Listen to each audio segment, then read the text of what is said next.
Welcome to the Old World Fanatics, your Warhammer Fantasy podcast, or I should say your Old World podcast, to quench your hobby thirst for all things the Old World. And I'm one of your hosts, Gomo. I'm back from Canberra, as well as Andrew and Josh. How is everyone going? Oh, we're all back. Yeah, We got back. Still pretty tired, but slowly recovering. Even a day. We went, are we going to record on Monday? Yeah, no. No. I think we made the decision on Saturday night or Friday night, midway through the tournament. Yeah. We were actually planning to do an episode during the weekend as well, weren't we? Yeah, we were. I took all the stuff just in case. Yeah, somebody just wimped out. That was cool because then me and Josh went out for dinner. It was good. Yeah. So, it I was ended out up for being dinner. fine. Oh, do you have a second dinner? Oh, now I can't remember. Hang on. Oh, that was the which night was Friday. We went out on Saturday. Oh, it was the Saturday dinner I'm thinking of. You weren't there. That's right. Yeah. Sorry, that was playing Old World. Yes, we went out on that and we went out for dinner instead. Yeah. On the Saturday. Yeah. You're Saturday. Yeah. I'll go on. Oh, I see. Yeah. So we all went to Cancon. We caught up in person, first time since starting the podcast, even though we have seen each other before. But yeah, Every week. Didn't you say something like that, Josh, to Andrew? That was weird. It was It feels weird. like you've seen him heaps more. I've seen In the it's flesh. It's been 6 months, since Castle Assault pretty much. And then, but it's just bizarre how, because we talk every week and I'm sort of semi-face-to-face, that seeing you guys in the flesh did feel weirdly familiar. Like it wasn't like, oh, hey guys, how you going? It's like... Yeah, like the first when we all met at Castle Assault, it was a conversation. bit like that. I was like, oh, hey Josh, hadn't seen you in like, I don't know, what was it, 7 years or something? Yeah. Yeah. That's right. We all completely lost touch for years and years. Yeah. And then it's like it all flipped on its head after Castle Assault. Yeah. That's Yeah. right. Now That's what hobby does. like- It's awesome. Yeah. I always feel like I'll never be lonely if Warhammer's still around because there's always people to play with. Like you can't be that lonely hermit that doesn't have any friends because you just go play Warhammer. It's amazing, isn't it? Yeah. And like even just wandering around Cancun, like just during the tournament, like you'd always have something to talk about with people. Like you didn't even know them. You just wander over and make a remark about their miniature or their army or what's happening in the game. And like it'd just be immediate conversation. Yeah. I think you're totally right. A few people who I don't know what they were playing, but they were coming into that area and then mentioning Old World and square bases and stuff, and like it was pretty cool to actually see people who I don't even know who they are. I don't know what they did. They play Warhammer before fantasy, no idea, but they were like they knew it and they were sort of excited about it, which was pretty cool. Yeah, you think it'd be pretty well embedded within people's wargaming history. Yeah. Were Vast they majority. people like interested because they're thinking about going to play the I Old think they World, just or think it looks or were they cool. just and they were like, okay. so missed this, or like they made some. They might be in a group of 2 or 3 people, and someone had mentioned something about the Old World, and I didn't really talk to them. I just heard them. Yeah. Right. Yeah, it's funny. There we'll probably get to some of that random chat around stuff like that. But yeah, we're going to cover. Actually, before we get on, let's do a shout out because we missed it last week, and we're very naughty. So We naughty. were tired and So stuff. naughty. Our Patreons deserve a proper shout out. So before we kick off, I think we have 10 now. Is it? Is it 10? Yeah. Is it 9? 10? I don't know. Yes, 10. And we actually played and met a few of them there. I mean, we'd met some of them before, but not all of them. So a big shout out to Richard, William, Rob, Amanda, Andrew, Bobby Gherkin / Kieran, Gumwich, Sean, and Todd. Good old Todd Lloyd. And our OG, Jared. The original. Yeah. Oh, thank you. Good shout out. Thanks, guys. Thanks, it is all. going a little way to, just keep us going, keep us turning back up on a Monday or a Tuesday or whenever we decide to record. So thanks for that. And if you aren't a Patreon, I'm pretty sure the other 10 will be quite happy for other people to join, don't you reckon? I think they discussed that down there. Yeah. So I thought, yeah, cool. So, it's only $2 a month, but it obviously adds up. Helps us pay for some things. So awesome. Anyway, what are we chatting about today? Obviously Cancon, but now we really want to move into the Old World. So we thought we'd wrap Cancon up. We've got a TO's perspective in Josh's. He can give us a bit more overview of the whole thing. Josh, Andrew and I, will run through our games, not in, the highlights. We won't spend too long because I think most people want to hear Old World stuff, and this is 6th ed, but different topic I'm thinking down the track, how how does Six Head translate into Old World? Because it's pretty bloody close. It is. It's very relevant. Yeah. And a lot of the game reports you have, it's a little about your movement and the random stuff that happened in the game. So I feel like people would enjoy listening to that kind of thing anyway, even if they want to hear mainly about the Old World. Yeah, no, I thought of that when I was like going through some stuff. I'm like, anyway, that's a different topic. But then I thought, what are we going to do now? What are we doing now? I know you're, Josh, are still, you have some sixth stuff to do. Like you're going to a tournament in March, you've got your slow grow. Andrew and I don't, but I'm assuming, Josh, you're going to jump into Old World ASAP as well. And it's like, so we thought, let's just chat about we've just woken up from this sixth hangover. And it's like, okay, what are we doing? Chat about that. I feel like I'm a bit behind, like have really not had much time to be looking at rules closely of the Old World and stuff while I've been, utterly focused on getting all this Cancon prep done. I really want to start playing some games as soon as I can. Totally.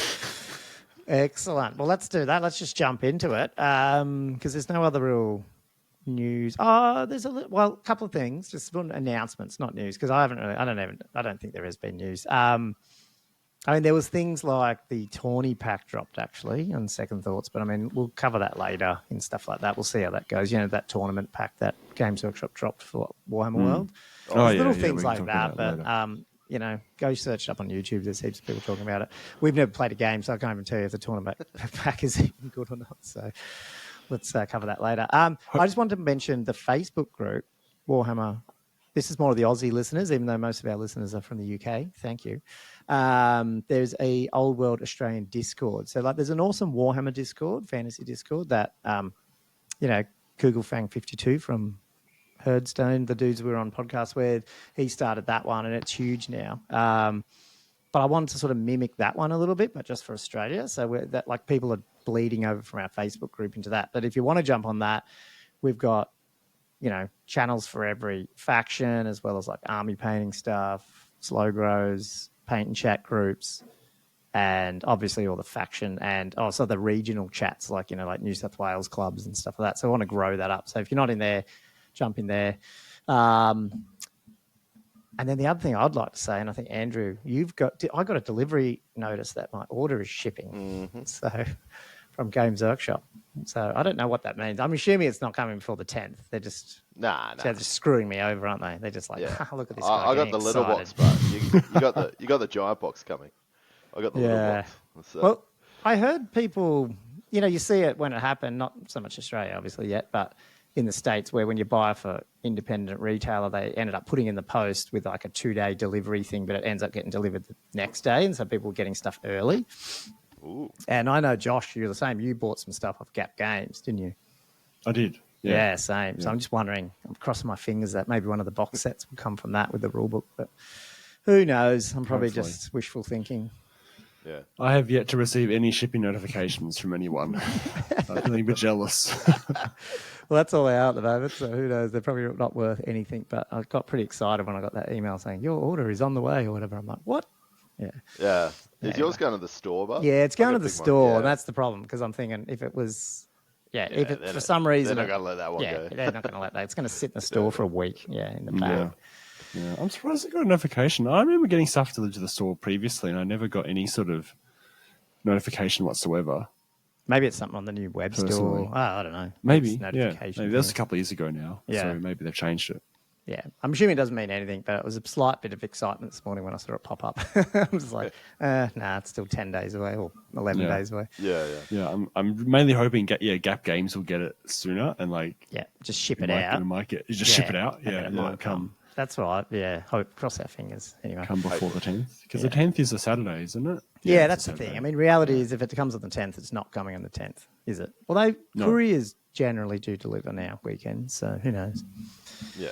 Cool. Well, that's all the announcements, unless you guys have anything. Otherwise, let's chat Cancon.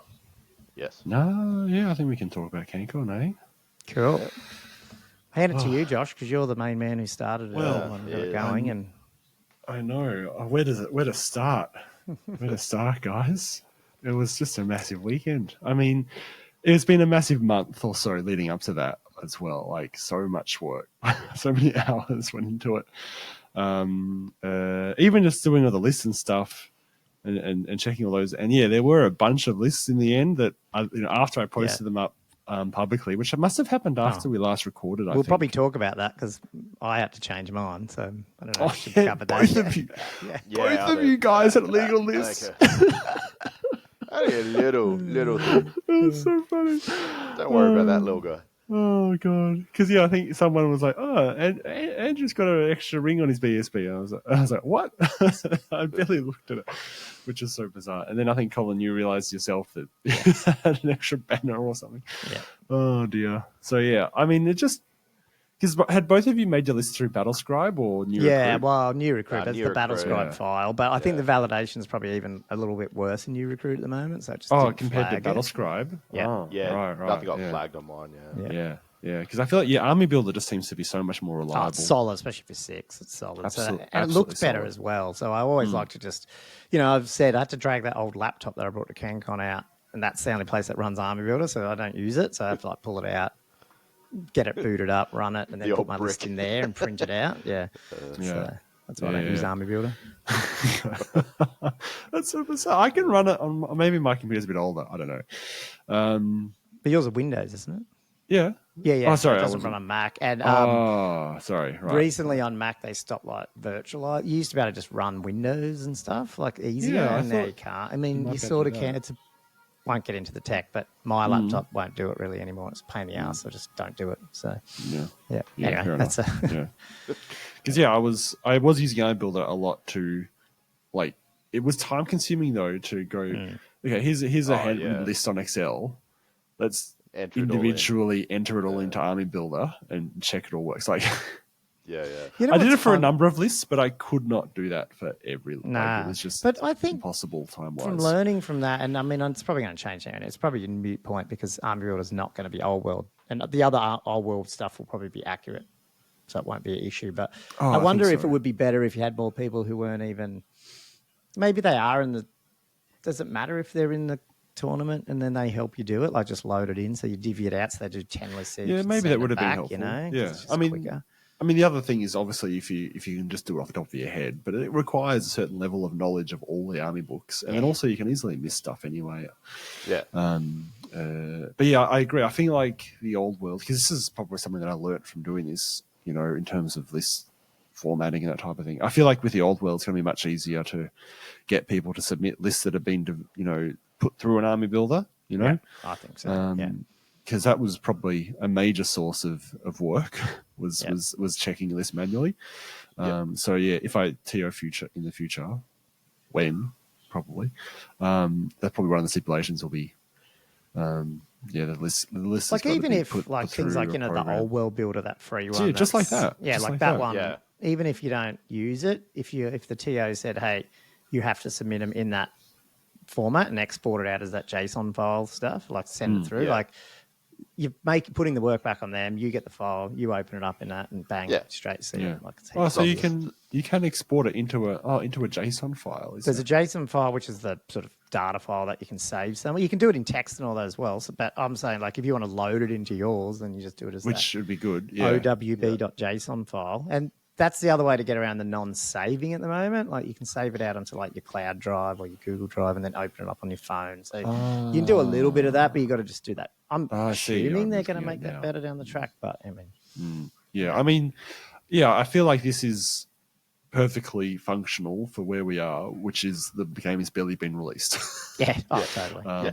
But hopefully we get other programs and New Recruit. I don't know. Is getting there as well. So Recruit's getting there. Yeah. I hope it does, and I hope it gets better at it because it's speedier. Because I think it'll be better for the tournaments because then you can even submit your list through the when you go into the tournaments, your list is there and your players can my matchup's there, click on it and I can see the guy's list. I think that's way better, but it means everyone has to use it. But and it's still during the tournament, I did get a bit of feedback that it does take a while to load, which we knew. And I feel like it did turn people off a little bit. That the initial page loading takes 20, 30 seconds. Once it's loaded, it's fine. It's actually fine. You can flip between different tabs, and it's all okay. Yeah. And it's just going, but it just takes Yeah, I know that's the one. Little bit of a killer for turn it off. for me.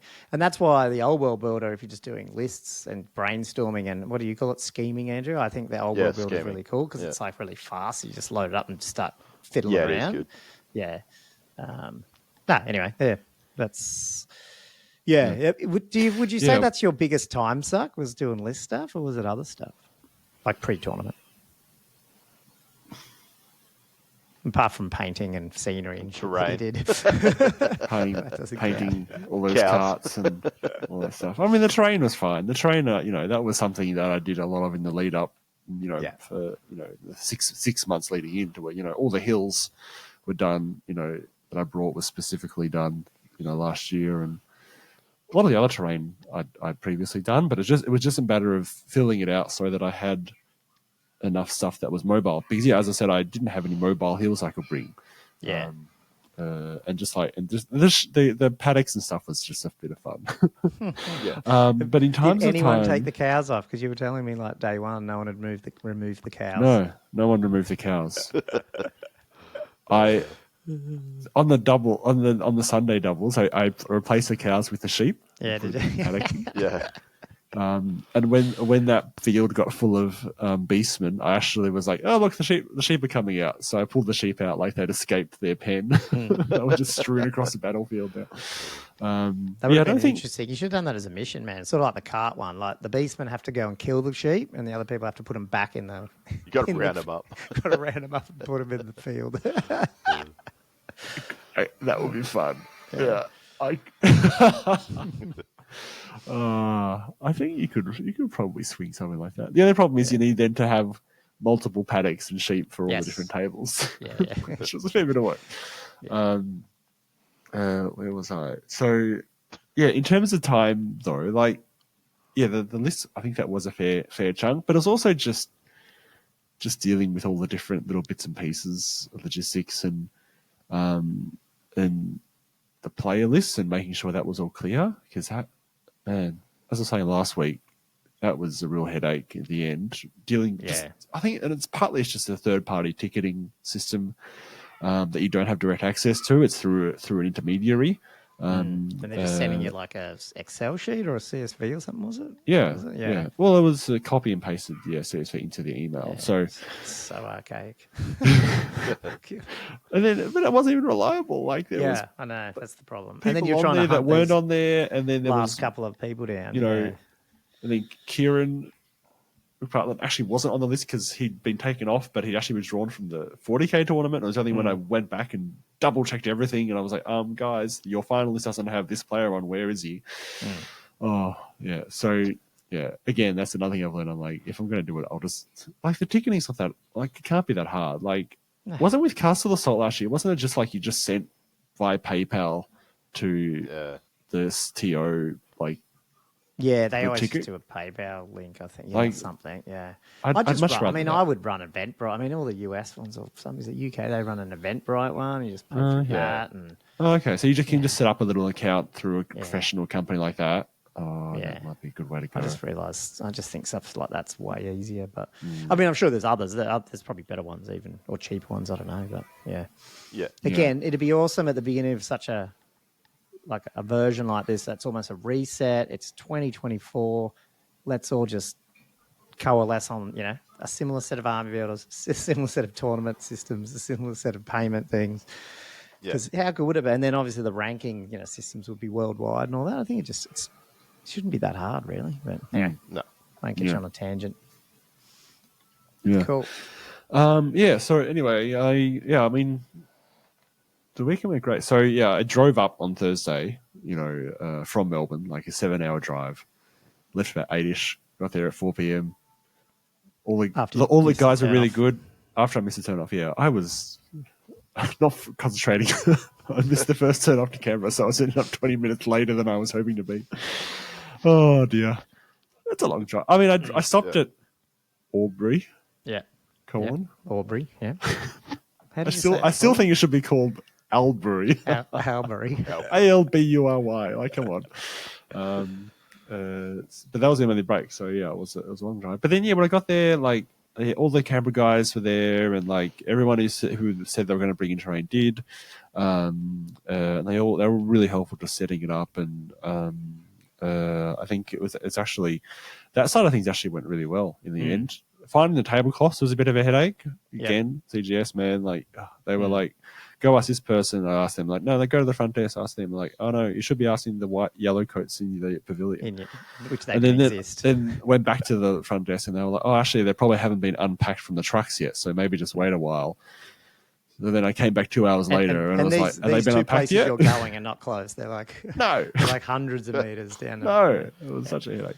But we tracked them down in the end because that was a bit of a stress at the moment because it was like there's no tablecloths here. Yeah, because we didn't have for enough, a moment we didn't think we'd have enough table. Like we didn't have. Yeah. We'd have just bare tables, you know, like because we knew we didn't have enough mats, so we knew we needed tablecloths. But I thought there were going to be tablecloths already on the there. list they would be provided. Yeah. But in their defense, well, not defense, but last year, Julian was telling me when they ran it that they didn't even have the boards out on the tables. They had to actually go and put the boards out themselves. So at least like, so in the context of that, I'm like, oh, okay, I shouldn't complain too much because there was at least mainly set up for us anyway. We ended up getting more mats than I thought we had as well because we ended up with what, maybe 19 or 20 mats in the end, didn't we? Like that. We only had about, probably less than a handful that had to use the sheets, I think. Yeah. And like Troy Ken had those two massive like boards, like the two big MDF boards that with flock on it and stuff. That I didn't really know he was bringing. And so there was really only 8 tables that had the tablecloths. It worked out well. And then the actual tournament itself, I really enjoyed it. I was exhausted by the end of it, but actually love, and this is what I feel the same feeling I got from when I was doing the slow grow too. I just love wandering around, watching games. I almost like it just as much as actually playing. My minions. Like I had a fair few rules queries and some stuff I didn't know, but just had to make a ruling on it. And others, like it was bizarre actually. Most of the rule queries were stuff from like the middle tables, like the top 4 tables. I barely had a question from at all. They were just off doing their thing, and I was, sorting their own stuff out. I imagine. Yeah, probably half those questions would have come from me. I reckon. Every time I saw Josh, and it was a rules query. It is, and it's like that. Hey, Josh, we always say it. Like you sort of know the rule, but you're not confident enough to. You just want that extra little bit of it's this, isn't it? That type of thing. You need an impartial body to go. And because that way you don't feel like you're arguing for yourself. I think, no, I think that's understandable, and I would do that too if I saw the TO walking by. And I think, again, I remember Julian when he was on this podcast a few months ago talking about TOing. That was one thing that happened. He found he got a lot more rules queries when he was wandering around. Then people could have turned their head and go, "Oi, what do you think of this rule?" Whereas if he stayed over at the front, people only went over if they had a serious question. One of the ones I got multiple times was about clipping, actually, about whether you had to maximize. So it wasn't just me. Oh, because that's right. Because Jamie Payne was asking about it as well, wasn't it? In there, I think. Yeah. Well, I mean, I wasn't going to go into it really, but it was funny because I mean, this is controversial, isn't it? So, because you should use me because my game 3 I can talk about was so funny. I mean, I shouldn't say funny, but should we just wait for them? We can talk about the clipping thing. What do you want to talk about now? We might as well talk about it now because, I'll talk about it in general. I'm intrigued. I'll briefly outline it. It's basically that in the 6th book, in the main book, it says you have to maximize your models, but you don't have to maximize your opponent's models. And I think there's been, a lot of talk that's, the case. Now, 2 things. One of them is that, there's an appendix in the back saying that, you shouldn't be clipping on purpose and you should be maximizing all the models. Well, it doesn't say that necessarily straight out. It just says you should not be clipping on purpose. But what's that one line at the bottom, though? There's this other thing about it, which made it black and white to me. Hold on. I can find it. Maybe I can't. That doesn't matter. Yeah, I can't find it. Yeah, there was something about it should be avoided at all costs or something like that. Something like that, But the thing is, even without that, I was willing to make a ruling, basically, guys, Don't do no it. clipping. Just Yeah, that's what you said to yeah, me. like- Yeah. even without seeing 100%. that in the book, I was willing to just stamp on it because it's just not in the spirit of the game. As much as its rules are written arguably in the main book without looking, if people were aware of the appendix, I was still willing to rule against it because it was just not a. I don't know. I didn't see it as good sportsmanship. No. Colin. Colin. I've never thought of it as bad if it was actually in the rules. And I was saying to you, I literally thought it was in the rules. I thought that was one of the differences. And I'm like walking around in my head going, oh yeah, 8 you have to maximize both, 6 you don't. Like not as a negative thing, just that's just the rule. But it's not the rule. Which is funny. But actually, when you guys showed me the appendix, I went, oh crap, you're right. Yeah. The appendix is. Yeah, I should be able to find it. Hold on. But yeah, it came up in My Game 3, which we can talk. I mean, probably don't talked about it in My Game 3 then. But yeah, there was a point where there was like big unit of Eternal Guard, and I just had my Scorpion coming in from the sides. I'm like, I don't want to get attacked here. I just want to maximize my guy. And who was I playing? Ben. He was like, Ben. Oh, you have to do both. And I went, I don't think you do. And then that's when I looked up the book, and I'm like, it just says my own. I thought that was the difference between 6. And anyway, we were trying to get your attention, and like you're busy. And it was like, so we started to play it how I said it, because he was like, oh, no, it's cool. It's in the book. He forgot it was in the appendix. See? So he's like, oh, yeah, I don't know. And then, so we started to play it like that. But then when you came over, Josh went, oh, just check. And you're like, no, put him in the middle. I went, no, put him in the middle. It didn't actually end up making a difference, but it was good. Yeah. Good that you just overruled, bang. Like, yeah. And then that afternoon, you guys worked it out where it was. Ben must have been messaging Josh, finding it, and found it in the appendix. And then we went, oh, yeah, it is in there, idiot. It sort of does, yeah. It just, but the thing is, the appendix just says, the important thing does stand when you come across this situation is that clipping is an evil and very wrong thing to do, and every effort should be made to avoid it. But it's also talking about not maximizing your own models, and I think that's part of it as well. Like, it doesn't explicitly say you have to maximize both, even in this appendix. It's all it's talking about is clipping as such, but I still feel like that's justifies the ruling in that regard. No, I agree. When I saw it, I went, yeah, no, you're right. Yep, totally. Well, that's that vibe whole thing you're getting from those two together, isn't it? Yeah. That's how I felt. Yeah, it was fair enough. Because Ben was actually telling me just yesterday, I think he said that his later opponent also tried to do it after your game. Because it was he wasn't trying to be gamey, but someone told him that he could do it, and then he was like, I think Ben was like, oh no, Josh has ruled against this, so then he was like, oh okay, well we'll just play it normally then. So no, Cancon 2024 was the tournament of no clipping. No clipping. It's good. But you know how in Old World I was saying, they haven't told you have to maximize both. They actually have. I reread it, and it's not in the first bit, like where it's like you must do these things, which is like maximize your models and all that. And then you go down about 2 paragraphs, and it talks about both sides being in combat. Like, why don't you just clipping's a controversial thing? Put it right up there. Just put it in a more obvious spot. Yeah. And I feel like that is a little bit how that rule book is structured, isn't it? Like there is little bits here and there. Yeah. I've been reading through it today mainly the first time that I've thoroughly read it, and it's just like finding the little bits of subtle extra rules that how this interacts with that or that type of thing. Sometimes you do have to go searching a little bit. Yeah. Saying that.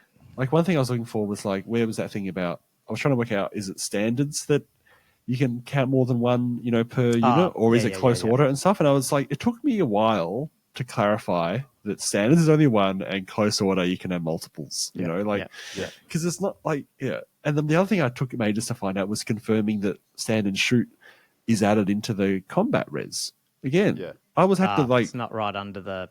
Where'd you have to find that? Oh, I can't remember. But it was... Is that in 6 as well? No, I don't think it's ever been in the game before. That's never been. I don't think. I got done. Oh no! I don't think it would have made that much of a difference. Okay, the classic Sea God list. Classic. The standard shoots. It wouldn't be something in their list though. That does it, would it? No, I don't think it's ever been a thing. Think so. No, it's never been a rule before. And a couple of things I want to talk about just with the lists and stuff. Because you guys can probably start talking about your games shortly because I've already been talking for about Oh, what 20 about minutes. like just final placements and stuff and all that and rankings? Like in terms of like, was there anything list wise or? Yeah, well, yeah, there's a few things about the list I want to talk about. So, I mean, one thing was looking at the top 7 was a pretty crazy non-spread of. Oh, should I just share that since we're on YouTube, just quickly? Yeah, something share it. to look at. Yeah, something more interesting than our ugly faces. Sorry, I just missed. Where are we? What's this tab? I'm trying to share the tab. It's not. Hasn't. And these have been name. like obviously gone through and altered. So you were saying for the Wood Elves, you had specific restrictions on army composition anyway. So it's quite strange that even with those restrictions in place, they still dominated. Do you want player rankings? Is that what you wanted? Oh, hang on. How did you get to that other thing? Where did you get the list of? I did it myself. Okay. I don't think I can do that. Hey, that's a photo. I've just linked it into the event page. I could shoot you the URL for it. Because when I go here, I can't list the army. Hey, filter by army. I'm sure you can just talk about it. Yeah, just talk. Yes, it was all Wood Elves and Vamps, was it? Is that what it was? Yeah. Yeah, it was so Greg Johnson was first, and he had a Drycha, special character army back in the book Wood Elf list. Hold on, I can actually send you. All right, I've sent you the URL, Colin, in the Facebook group. And then second was Adam Wonderly with Wood Elves, with the regular Wood Elf army.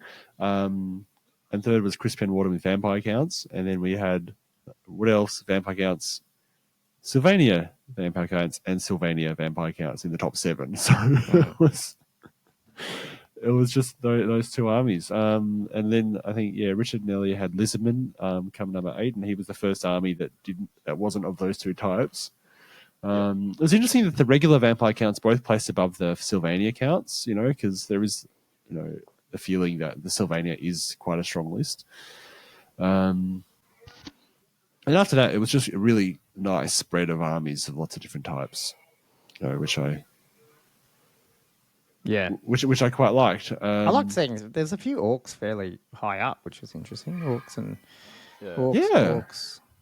I like that. Yeah, especially the Savage Orcs. Like I always feel like that's such a zany army.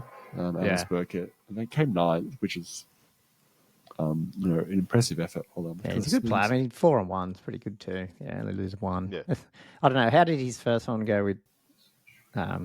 He probably beat Frank then, did he, in the first game? Because that was. I feel sorry for those two. They're obviously people would know they're the rank bonus podcast, and we accidentally matched them up on the first game, even though they drove down together. So ridiculous. Yeah. I mean, and then I think Frank ended up playing Glenn Hugo, who'd also he drone down with as well. I mean, they came down in a reasonably big group. So I guess, if enough other players, within the tournament, you're going to end up playing against them. Yeah. Looking at the new recruit, Alex won that game 15-9. Which is interesting because, spoiler alert, I mean, they'll probably talk about it in their own podcasts, but the Battle Banner really did come to the fore. when I was wandering over there and saw him, I think his BSB had 1 wound left, and he rolled the 6 to save, and then the following combat round he rolled a 6 on the deal. And he just it'll do it. It'll do it. But yeah, I won't talk about it too much because I'm sure they want to chat about it in their hilarious way. A couple of the lists though. So there was a lot of surprise that we did let Archaon into the tournament at all. Yeah. I think a lot of people were like, "What, Archaon? That's so powerful." But he died a few times. Or got reduced to half strength a few times. A lot of it probably it helps that he can hurt himself, and if he rolls a 1 to hit. I think definitely at least one game I know, it was, I think both of the wounds he caused to himself were from his own sword. But if he takes 2 wounds from himself, that's half his points to the enemy. It's half. He's down to half. That's 450 points, and just so that is a significant problem with taking him. And then I think he also died from, I think it was the Beast of Chaos Slanesh army list. It took a lot of effort, but I think that they brought him down. And then in another game, he took a trebuchet shot to their head. It was hilarious. Just like, I think it was Josh's Bretonnian army, not me. Yeah, the other Josh Bretonnian player. Josh, hilarious. Skeets. Yeah, I played him first up. Oh, did you play him first up? Was he Also guessing had well? Running with the trebuchet as well. Oh, I'll say that how was his guesses in your game? Because I'm impressed he managed to hit the Archaeons he had accurately. like some little micro bloody laser pointer measure thing going on. It's pretty accurate. Laser guided trebuchets. Yeah. Wait, you're talking about mentally he had it? Yeah, you're saying? Yeah. I was like, what are you talking about? Oh, okay, yeah, right. So he was pretty good at it. That makes sense. Because I feel like even the Archaeon's on a 50 by 50 base, like if he's 20 or 30 inches away, it still takes some skill to get it. Like to go, that's 24 inches and you had two nail traps, it. but you can sort of. Do you have to guess them both at the start, or do you? I've never run with two trebs. Yeah, you got to do all your guesses before you start measuring. Yeah, before you start measuring, right? So, I guess you still have two guesses. I guess, no, fair enough. Yeah. Because it was pretty crazy. One trebuchet, rolls, he guesses right, he rolls a hit. And I think Archaon, you can't wound anything better than a 3-up. It's a random roll that he's got, so he had to roll 3-up. Yep, 3-up wound. Then he's got 3-up ward save, fail the ward save. Then you've got to actually get 4 or more wounds to actually nail him. Yeah, he rolled it like it was incredible.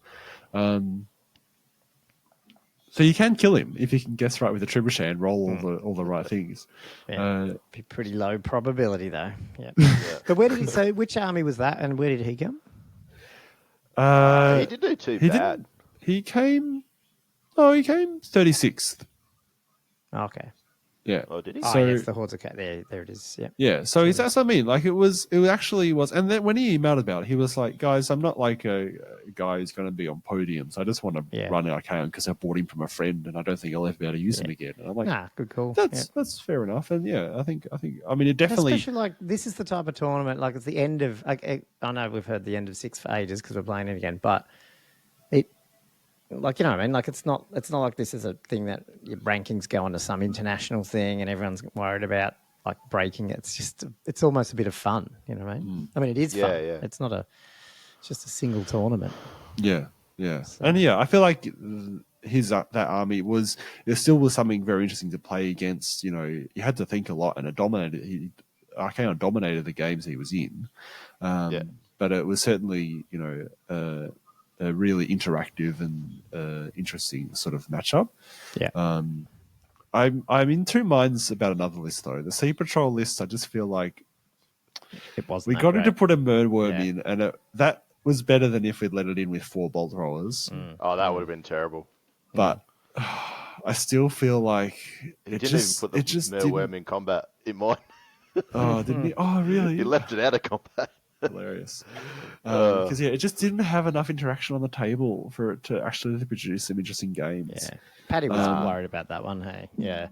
I think we both were. We didn't want to say no though because it was an official list, and we didn't.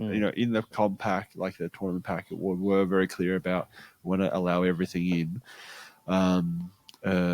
So we tried our best to let it in a way that might have been more enjoyable, but I feel like in retrospect, I'm not sure if I want to have a Sea Patrol list in a tournament because whenever I was walking around the tournament, whoever was playing Sea Patrol list looked sort of bored.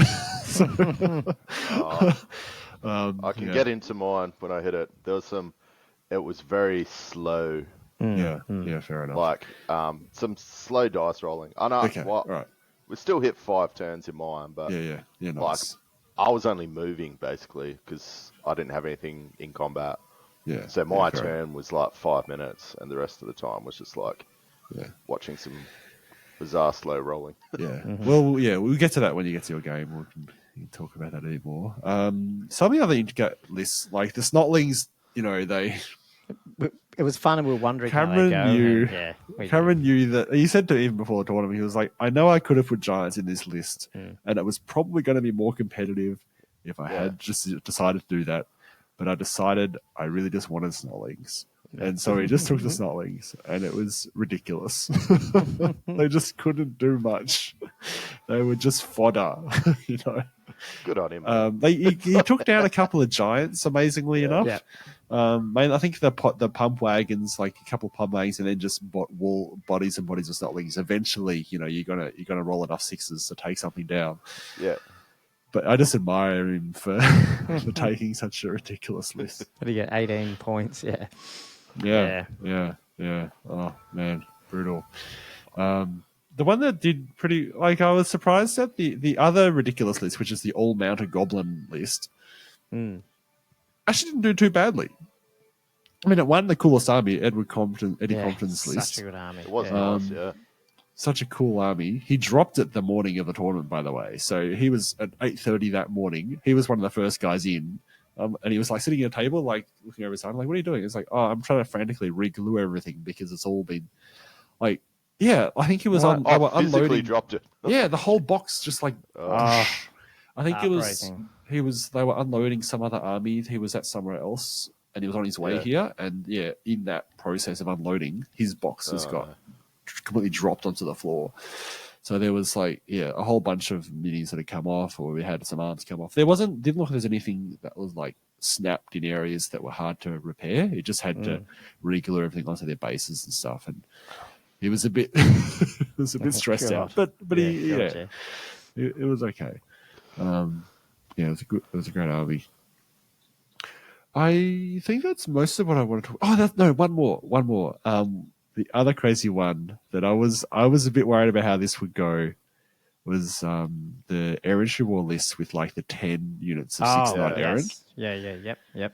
Now, this one, I feel like Paddy probably did want to like push down the number of knights, but I had a feeling like, I don't know, I wasn't convinced that it had enough punch to be able to really push through units, you know, depending on the location and stuff. And the thing is, guys, like, I was generous enough with the terrain, I feel. I don't know how you guys feel, but I feel I was generous enough on the terrain that it did make it a bit hard if you had lots of units. There was bottlenecks. Yeah. And I think that's what impeded his ability to really bring his list's power to the fore. So a lot of the time he had 2 or 3 or even 4 units in reserve at the back, and, you know, he couldn't get enough. So you could take it piecemeal more. You'd never get 8 it of was them like in your lanes. face. That's right. And if you only had 1 or 2 of these units of 6 going in at once, there maybe wasn't enough, you know, force being brought to bear. Because, you know, I mean, he won games and he did reasonably well, but it's not like he was like right up in the top, dominating with all these Aristotle's? Yeah, that's Aristotle's list. Yeah. And I mean, like he did, and there were matchups that he did. I think he did dominate with. I think the first game he played, it was against Danny Carroll, the Empire guy, which was probably not the best matchup for Danny. Where was that? There it is. Oh, that was only 14-11 in favour of Aris, in favour of the Bretonians. So even that was a reasonably close game. So yeah, like I feel like that list ended up being an interesting list to play against and it wasn't really dominating because of the just the logistics of trying to get that many different tiny buses into combat and the terrain in the way made for an interesting sort of matchup in that regard. Cool. I think that's the more. I don't think everything. I was really happy. Otherwise, all the other lists I think were really good. Most people, played in really good spirit. There was, rules queries, but there was nothing that was ever like heated. There was no arguing with anyone. I think everyone just appreciated coming to play 6-8 at Cancon when otherwise it may well not happen very easily if we hadn't been like, "Oh, Paddy, do you want to do this?" It was slightly bigger than last year, so the scene grew even though the game's gone, and I think that's primarily old world pushing it a bit, probably. Do you think? Yeah. People getting ready. Bit of a bump. It's good. Do you guys want to go through your games? Yeah, we'll smash through them quick. Yeah, well, as quick as we usually do. Do you want to do your game 1, Andrew, and then I'll do my game 1? Oh, yeah, I can do my game 1. I don't really have notes. I'm one. just going to just wing it. I got some notes. So basically, I was playing Josh's Bretts. Oh, were you? I thought I was TOing. Yeah. Josh's partner in crime. He hasn't played Six, I think he said, in like 15 odd years. Oh, really? He was pretty much guessing for not having played Six. Jeez. He's a nice bloke to play against too. Like, was really chilled, which is good atmosphere for your first game. So yeah, we got along pretty well. Had a few chats as the game sort of went on, just seeing how we both went. Yeah, so basically he had his 3 Knights of the Realm blocks, big blocks, double treb, and a bit of chaff. We both deployed pretty central. So I think this was the challenge one, I think. Challenge one, yeah. Yeah, and there was like hardly any challenging actually in it. Yeah. So anyway, both deployed pretty central. Unfortunately, for my general's intrigue at the court, I ended up getting my mage, and this really screwed me over. I probably didn't really take that into as much consideration as probably what I should have, because it really killed me. Basically, so yeah, it was pretty close. I think it was like turn 1, turn 2. I think it was turn 1 actually. My lord was killed by the treb. My dragon stayed on, but my lord was dead. I was sort of trying to. Yeah, he was. He had his 3 Knights of the Realm buses, and I was trying to sort of do some sneaky little eagles, trying to bait a few charges off. He did charge, but the problem is what I didn't really think about it was when I did flee was the panic setting in, and only had leadership 8. Yeah.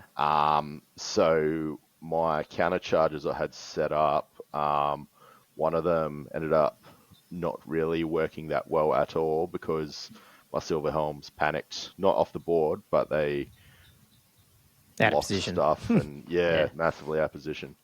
So that kind of stuffed up my left flank a bit. This is still in the center of the left flank. All his chaff was actually going around the outside. It was a little bit bizarre the way he actually did that.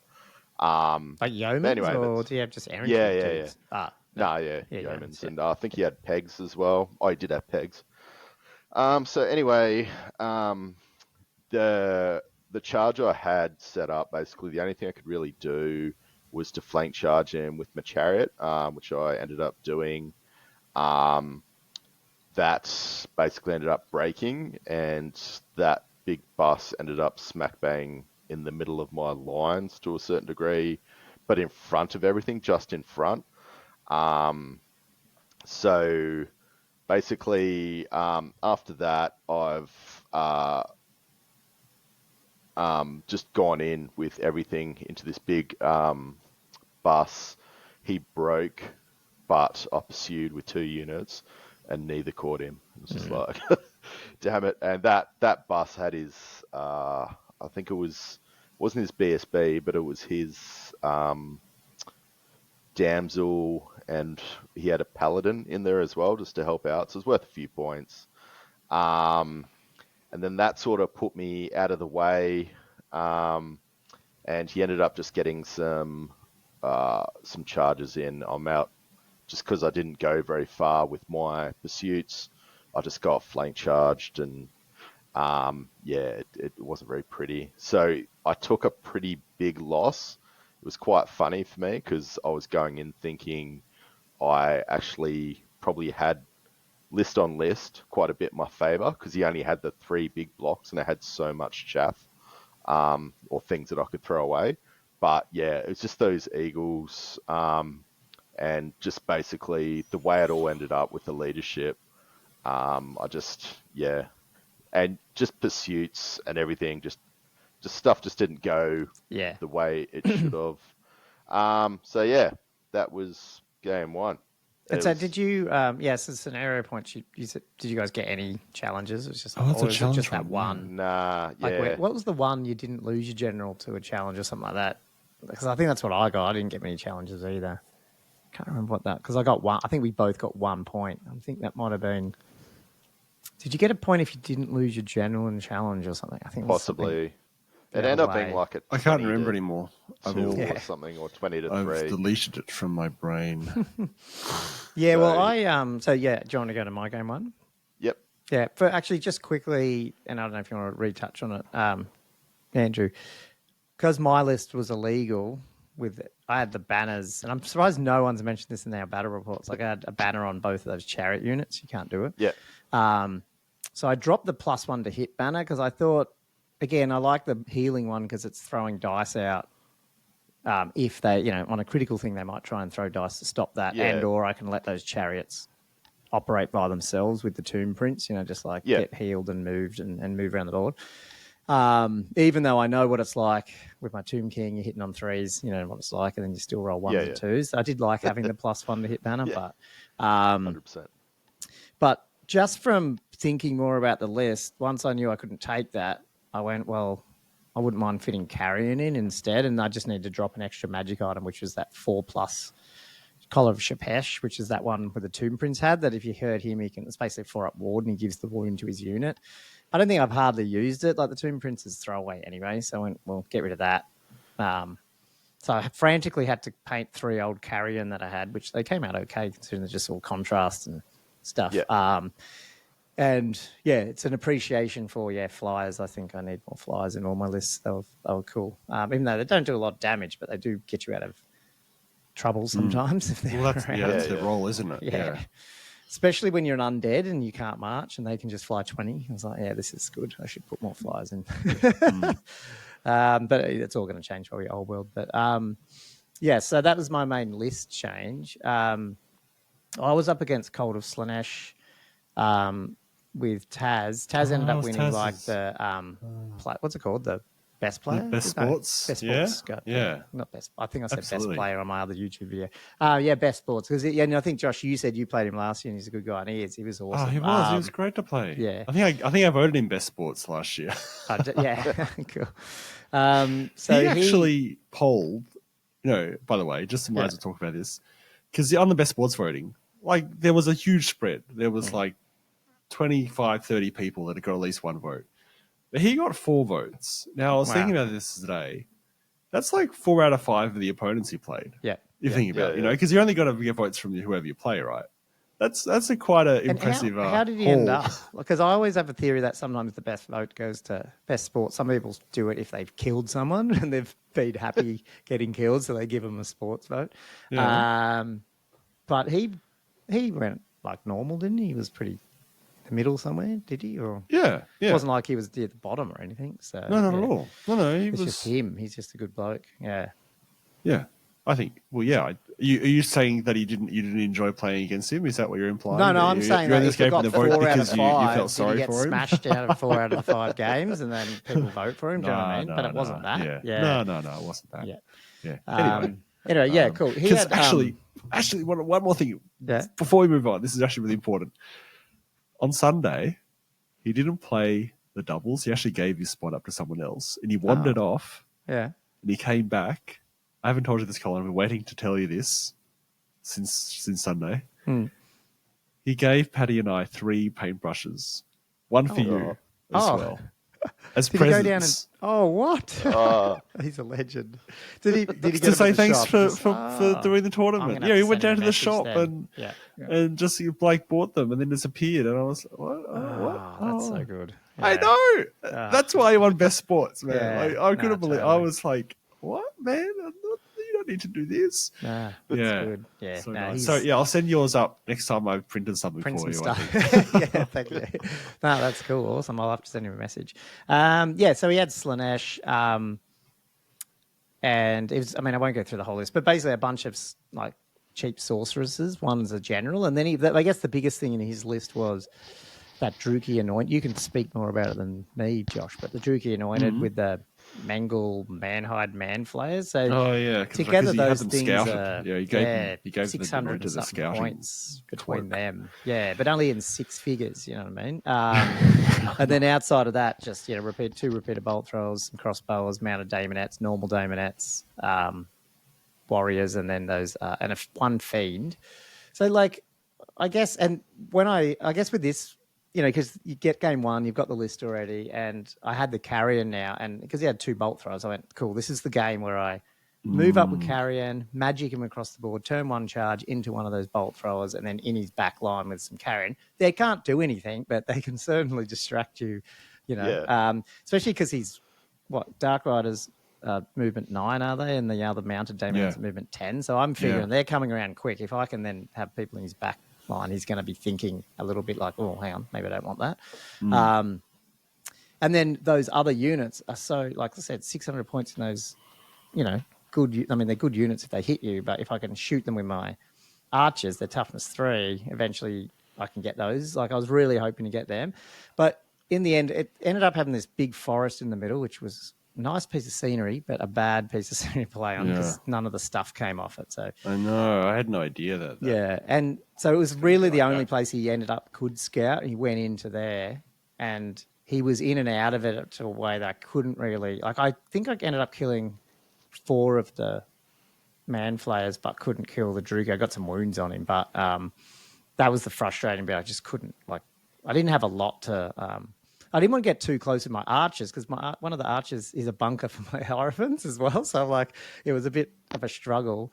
So it was even using my chariots, like pointing them at that bush, but you only get like 2 shots from the front rank, and it wasn't enough. But in terms of the rest of his army, though, like I did send my Carrion across. Of course, the first thing I did was not move it up enough, and I was literally half an inch short from the bolt thrower on turn 1. And I'm like, you're kidding. It's the right move. And I fucked it up. And then he's going to like just charge or shoot with his bolt, like his repeater crossbow is right into it. So he did all that, but shocking dice roll, he only killed 1 Carrion. So when it was my turn to, I could still go into the bolt thrower. Oh, right. And then he'd positioned his general sorceress right behind the bolt thrower. So I killed it over and into his general. Wait, what? Yeah, that was just bad positioning. Why did he leave it there? Like, surely you could have seen that coming. Yeah. Oh, my God. Yeah. Right, okay. So I'm lucky there was a few things like that where he just had a lot of these sorceresses that were like near units. So when I went into a unit, I could then punch through to them. Yeah, right. My Scorpions, I didn't entomb. I had them moving across the board, and they sort of played around in the middle and like, really it was taking out like his mounted Daemonettes and Dark Riders were like fighting with them. And then my big chariot with my Tomb King got into like I think I wiped out his Demonettes and then sort of got into his Witch Elves, and might have been a Scorpion in his Witch Elves. So like I damaged like a fair bit of his. It looked like I was in control. The problem is 1 Dark Rider survived, 2 of those Man Flayers survived, and stuff like that. And then his Fiend was left on like a wound or whatever it was, and it ended up being an 11-11. Like, because his Fiend ended up getting one of my chariots. I think he killed them all or close to it. And I was like, So like, I felt like I don't know if it would have massively changed it, but if I didn't make that bonehead move with the Carrion, I probably might have been a turn ahead, if you know what I mean. Like, because and that might have helped me. Like just even inking out 1 more Dark Rider and 2 more of those Man Flayers. That's like another 400 victory points or something. You know what I mean? It would have been a bigger swing. Did you get to end of turn 6? We got to 5, I think, or something. Okay. Yeah. So that's the other thing. Probably played a bit. No one played slow deliberately. We'd probably just still check it. Like I feel like he's pretty. No, I wouldn't say new, but he's probably like me. We haven't played a lot, so we had to check a few things and stuff like that. Yeah. So 11-11 draw. I mean, it's not bad. Like I was okay with it because I was a bit worried about that list because at the same time, if any of those fast units get into my Hierophant and stuff, it just kills it straight away, and then I'm dead, So, and that didn't happen. So, cool. Game 2. Yeah. Tell us something. What was your score, Andrew? I just got them up before. It's 222. Oh, okay. So I got a bit. Sorry for asking you that. Just had to clarify. Brutal. So match 2. I was against Ross. With his Vamps, Ross from Sydney. Oh, Ross played Preston. At Castle Assault. Yeah. Another really nice dude. It's very good. Chill. Did you play him at Castle Assault? Yeah, I did. Cool. Wow. We played him again. So we sort of knew each other. He's great to play against. Actually, it's very enjoyable. Basically up against Vamps, we both sort of deployed, across 2/3 of the board. Well, this was, and this might be why, this was the random deployment table quarter mission. Oh, yeah, it was too. Yeah. Yeah, so that might be why you're across the board. Yeah. But we Oh, weren't. my God. Funnily enough, none of us were really in a really bad position. Oh, okay, that's good. Yeah. Most of us, all the good stuff was sort of in the center. And funnily enough, my bolt throwers ended up on a hill, my only hill. So it worked out pretty well. He was rolling a big block of knights, black knights with a white lord or whatever it is in there. He was rolling a giant. He had dogs. He had bat swarms. He had spirit hosts. And then he was running a big, well, not huge, like a 20 block of skellies with a vamp lord in there. And he was running a level 4 necro in a zombie block. That's right. So yeah, it was sort of not over the top or anything, but obviously the level 4 was pretty, a lot of points in that. I think he was trying to go for that magic sort of heavy list. But anyway, yeah, I'll get into it. Basically, he's brought his chaff up in the first turn, and funnily enough, he plugged his black knights straight in front of all my good stuff. Like I had my bullshit banner, silver helm unit. I had my dragon right next to it. I had like a chariot. Even he said after, he's like, oh, I probably should have done that. Do you mean like deployed across from it, or like ran No, up? he moved. Yeah, That was his first move. He's moved straight in front of me. Like he essentially offered it on a silver platter. Yeah, he's like taking his 16-inch march, whatever it is. Yeah. 16 Wow. inches, Oh. just right in front of me. I'm just like, and on that side, he only had, what did he even have? He had spirit, his spirit hosts, like well behind it, because the spirit hosts were like, I was a little bit worried about the spirit hosts because it didn't actually have any magic. Yeah, same. I ran into them too with no magic at weapons. all. So I'm just like, oh god. So funnily enough, I've charged into his black knights. Did you have a bit of trepidation about declaring that charge, by the way? Or were you feeling like, there must what be a have I done trick up wrong his here? sleeve? Yeah, that's right. Like, what's he got planned? Has he got a super bullshit banner on this? Just I was like, what am I missing? What's going on? So I've charged in, just trying to work out what the hell was going on. And he's basically crumbled completely. He might have taken off like one silver helm. I challenged out his white lord, I believe. And he's just, I think his white lord swang back. I killed my champion, I think, from memory, and that was it. He might have, there might have been a second silver helm, but there wasn't a lot. So that was quite a few points right there. His spirit host came up, and he brought a giant onto that flank. And on the other side of the board, he's like slowly bringing up his vamp. It was kind of like maybe on his center.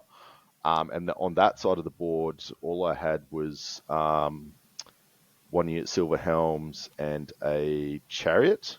And there were some archers sort of supporting that side of the board.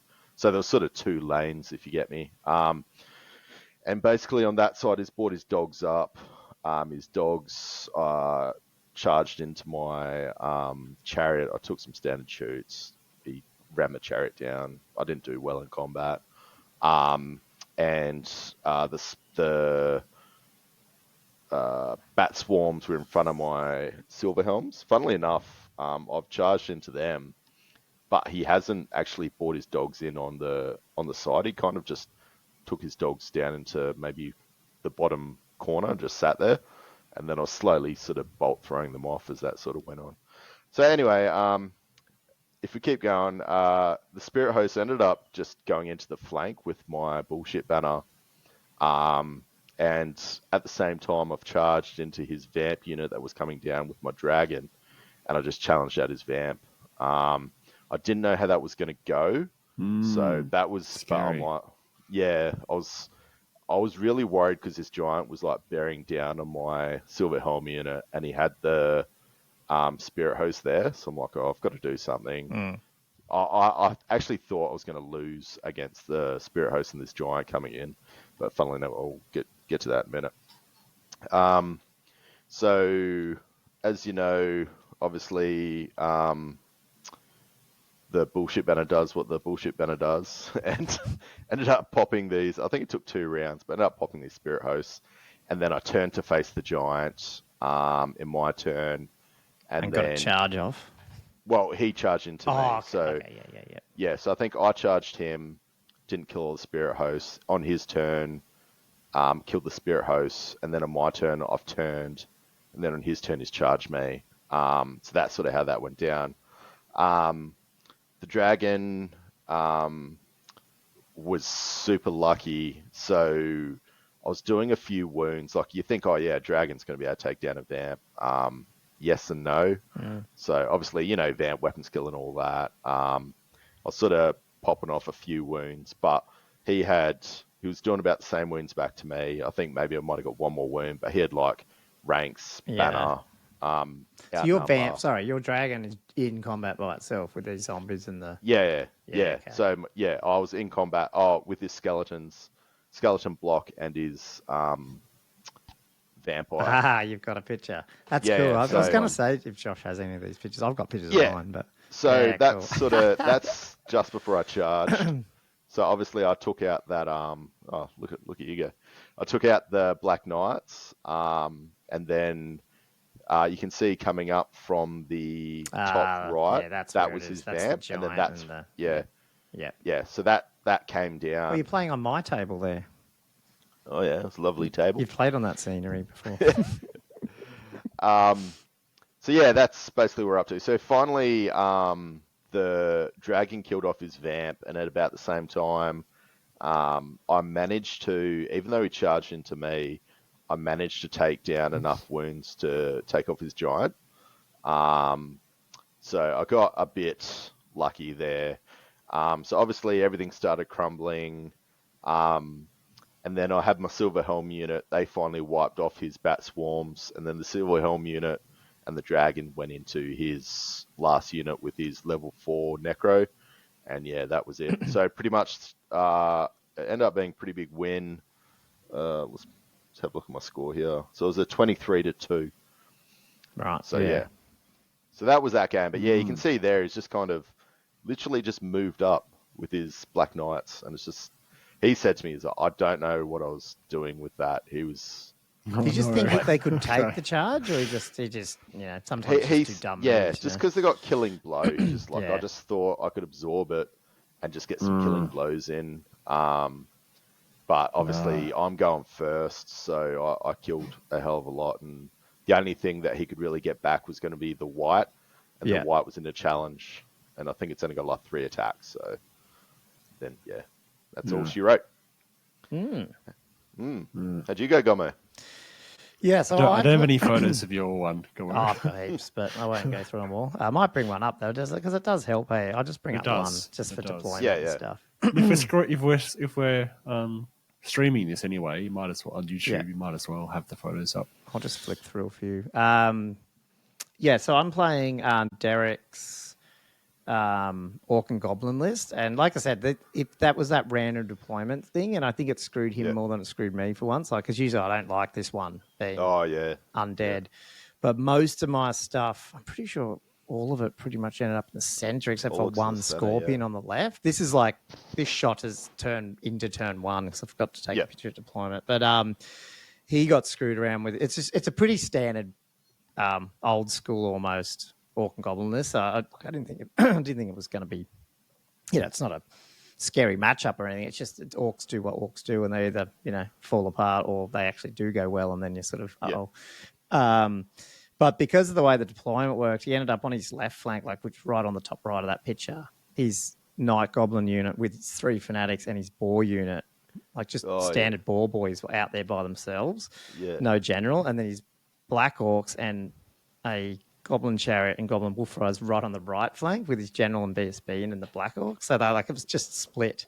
And in the middle, he just had some Wolf Riders, a Boar Chariot, and the Doom Diver. Oh, and sorry, the left flank had the Giant as well, which is a cool Marauder Giant. So I I mean, this time I wasn't going to get it wrong, so I moved my carrion up and did it in ready for a turn 1 charge into that bloody Doom Diver. And then just, I was moving, like kept all my scorpions. No, I did entomb one of them. So you can see a purple marker I've put over near the Black Orcs. Really, and then this is Josh's terrain too. So it looks awesome, by the way, if people look on YouTube. Thanks, guys. The cool thing, the only thing I was really worried about initially was, there was 2 things. I was like, at some point I have to face the giant, and I'm not sure, like one scorpion's going to struggle to do it, but if we can get 2 in there, it might eventually eat through it. Yeah. Or maybe get a chariot charge in and try and do it with my great weapon guy. But to get there, I didn't want the Fanatics smashing through my chariot, so that was the main thing. But the way the terrain is, his night goblins and boar eyes can't come through. There's just like a gap. It's going back to what you said, Josh. There was enough terrain here where you had to like maneuver around it. So the cool thing is I knew straight away I've got a few turns here for these. So I tried shooting his... Basically, I'll talk about the right flank. The right flank, I tried shooting and magic his night goblins down a bit. And I was almost tempted to magic my chariots over 2 or 3 turns on the other side of this little pond, which would have been within 8 of his night goblins to fire them off. And this is so funny because I was literally thinking that in my head, okay, I could do that in probably 2 turns, and it'll be turn 3, and but then they're stuck over there, and that's it. They're not doing anything else all game, but they got rid of the Fanatics. And then I go over to the right-hand side of the battle, the left-hand side, and I've charged my carrion across the board. So in my turn 1, it was my turn 1, I got, because I was second, I got my carrion into his his Doom Diver, my Scorpion into his boar chariot, and my big general chariot unit into the first lot of wolf riders, which had other wolf riders behind them, and then that's close to his generals and all that. So like he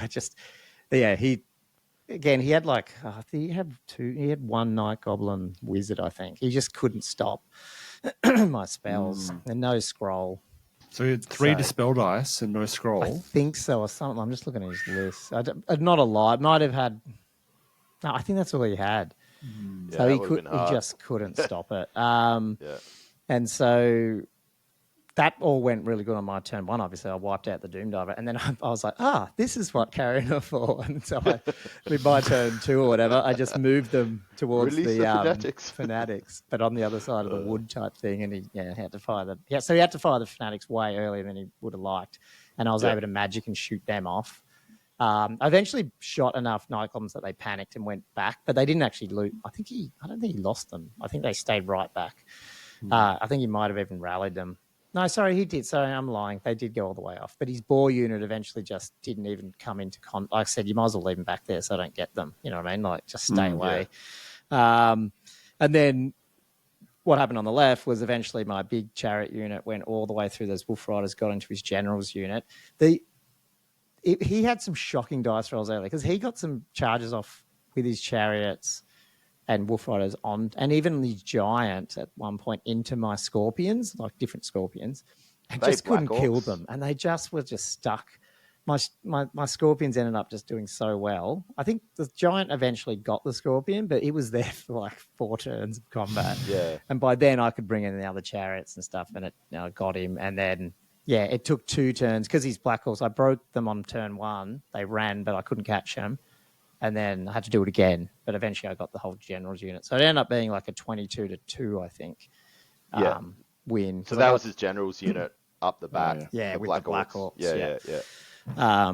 So, I just, Derek's probably, I don't know if he used to play, this is an old army, you could see it's like old 4th edition stuff. So I think he just played a long time ago and he's probably getting back into it. Yeah, I think he said, that he brought it out of storage from like 15, 20 years ago and he was telling me. So, So he's a good bloke and he took it on the chin. It was just one of those ones where it's like, sorry, dude. Not only did the positioning and the mission go my way, but also my dice rolling initially. Well, he's anti-dice rolling. I mean, he was rolling like 1 on impact hits and stuff like that. And and I couldn't believe my scorpion's just holding out going, I'll sit here and just keep bashing your core chariot, and eventually killed it, With that forest and the way those 2 units sort of got stuck there, it's interesting now I think about it. So in the context of the old world, being that forest would only reduce movement by 1. Oh, yeah, you'd eventually is that better thing, or what do you think? I like Because it would open the the battlefield up a lot more with that. Well,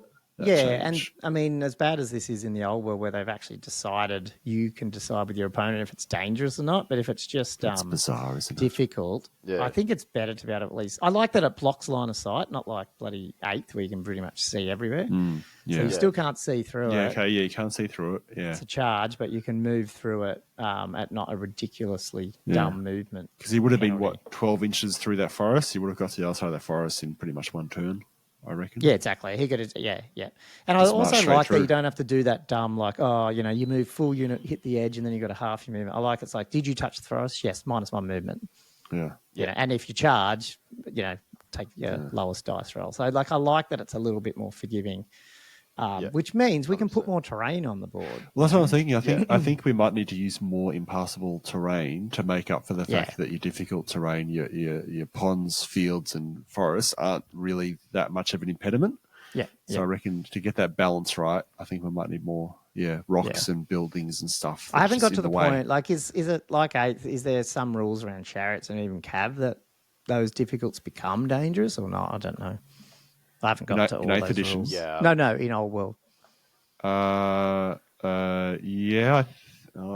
Definitely chariots. You're definitely chariots. Yeah, chariots. I think. But I'm just wondering about cav because I think we're going to see more cav, and if it makes difficult terrain dangerous, then that's probably a good neutralizer a little bit.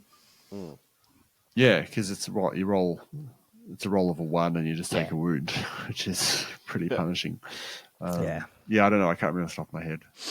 Cool. Game 3, Andrew. We have to speed these up. Speed this up. All right. So it's up against Josh, and are you goblins. right? Sorry, Josh, did you want to say something? No, I said I've got one photo of yours, Andrew, but I'm not sure. Yeah, it looks like it's sort of the last third of the battle by the look of it, so I'm not sure when you want to bring it up. Nah, I'll bring it up. We'll have a look. All right. Do I have to stop or you can boot me off? I can't boot you off. Okay. Yeah. You probably can boot me off because you've probably got some kind of admin privilege or something. Maybe. Admin privilege. All right, I'll keep it. So we've got me up against the Wyvern list. So basically, that brings back... When you say Wyvern, is this the double Wyvern? The double, Wyvern. Yeah, cool. Yeah, I remember double Wyvern list. Because we talked about that one, didn't we? Last week? Yeah. We did. Yeah, I think we did. Yeah. That's actually a really good picture of what was going on. Oh, thanks. Thanks. Yeah. I take that as a compliment to myself. His... my photography skills, not just the fact I happened to want to buy and take a quick snap without thinking about it. So he had unit night goblins, 2 giants, 2 wyverns. He had orc unit of some description. I think they were just general standard orcs with his general, who was a level 4 shaman. He was running a rock lobber, git launcher. What else did he have? Oh yeah, the snotling bases, and I think that was it. Anyway, so basically he deployed pretty center heavy with everything, but he had 1 wyvern and 1 giant on each flank, like well out on the flank. I wasn't too sure how I was actually going to tackle this. I deployed pretty badly. As in, like, just didn't really think it out all that well. First turn, he got the turn, and he's charged into my Reavers, which I left too close. So we got a turn 1 charge off. So I had to flee. My Reavers ran off the board. And then basically he's just stumbled forward with his dragon and, wyvern. And I had a little bit of shooting on that side and a chariot, so I'm just kind of trying to keep him a bit busy. On my turn, I've basically, I had all my silver helms in the middle and my dragon in the middle, and I just sent my eagle up to do what Colin did, and just took out, set off his Fanatics within 8, and I also charged into his... Snotling base, is it? Snotling, with cool. my other one. They were there for ages. It's like you had to get 2 attacks, and he wasn't doing anything else. So it was a big sort of pillow fight. The one thing that did kind of suck was his Git Launcher and Rock Lobber was just chipping away at my dragon. And yeah, I was also a little bit cognizant of where his wyverns and everything were, because I was like, well, if he gets a charge off, I'm probably going to be in a bit of trouble. So there's a little bit of dancing around going on. But basically, I ended up taking the dragon up to the top, and I took off the Rock Lobber, which was pretty good. I had this little plan in mind, because I'm like, well, I can't, just the way I was positioning his wyverns, I couldn't get into a position where I could charge them, just because it was moving them about. So I'm like, I'll stuff it. I'm just going to go back and have a stab at his general. So with my dragon, I get a panic check. Obviously, you know, I don't know what the leadership is. It's probably 8 or something, not that great, on his general. So I'm like, there's a good chance I can panic him. And then obviously might be able to get a charge or something in with that. So anyway, I've gone over with my dragon. After I got his Rock Lobber off, I killed a bunch of guys in his general's unit, and he passes his panic test. I even had an eagle waiting for the charge as well. So I'm like, if he panics, then I can charge him. Yeah. Nice. So that didn't go very well. So I'm like, oh, there goes that grand plan. But then it's his turn next. And what happened? He failed his terror test. So he's ran off into the middle of the board. And I'm just like, oh, thank God. So basically, I ended up on my next turn. And while this is all going on, he's sort of chipping away, took all my units off on the left, which was Bolt Thrower. I had archers in there, and I had a chariot, and he's took off 2 wounds on my chariot, but didn't kill it. And the chariots fled from a combat, and I think he ended up not pursuing or something like that, or maybe he pursued, just didn't make it. But basically, you can't really see it, but in the forest on the left there, I've just got a chariot sitting in there, and he pursued in. The chariot's gone into the forest and took a bunch of wounds. So there's a wounded up chariot just sitting there. But the funny thing is he wasn't going into my bullshit banner unit. It was amazing how many people did not want to actually charge that unit, even with rears. They're just staring at it. So he's just Even with what, sorry? Even with a rear charge. Rear charge. I would try to kill that fucking BSB from the back. Yeah, well, that was the whole thing. But I can obviously challenge him out. So it was anyway. Oh, so, yeah, right. I had this other Silverhelm unit trying to line up charges with him, his 2 like wyverns, and he's trying to dance around, and so it was this big dance in the middle with those. So funnily enough, anyway, so the dragons charge, took that unit out, and he ended up pretty much smack bang in front of that giant. So the giants charged into, I think it was my flank or my rear or something like that. I think it was my flank. No. Yeah, it was my rear, because Josh ended up coming over, and remember I was trying to do that charge, and the giant was in the way, and I thought that my charge was gonna, with the bullshit banner, my big Silverhelm unit, I was trying to get a charge off, and I thought there was enough movement in it where I could get past the giant's base. I'm probably not making this sound very good, not painting a very good picture. But basically, the giant's base is in the way, and I thought I had like a rear charge, but when I wheeled, I thought there was enough clearance between, obviously, my frontage and his base, and everybody's like, "No, that's not going to make it." I'm like, "No, I think it will." So I took the charge. Sorry, my dragon was in the way, not him. My dragon was in the way. And it couldn't go. It wasn't even close. It was like a base and a half of the cavalry bases, so it was a good, inch and a bit. So they were stuck there, and he had a wyvern behind me. Funnily enough, he still did not charge my unit. He still kind of sat there.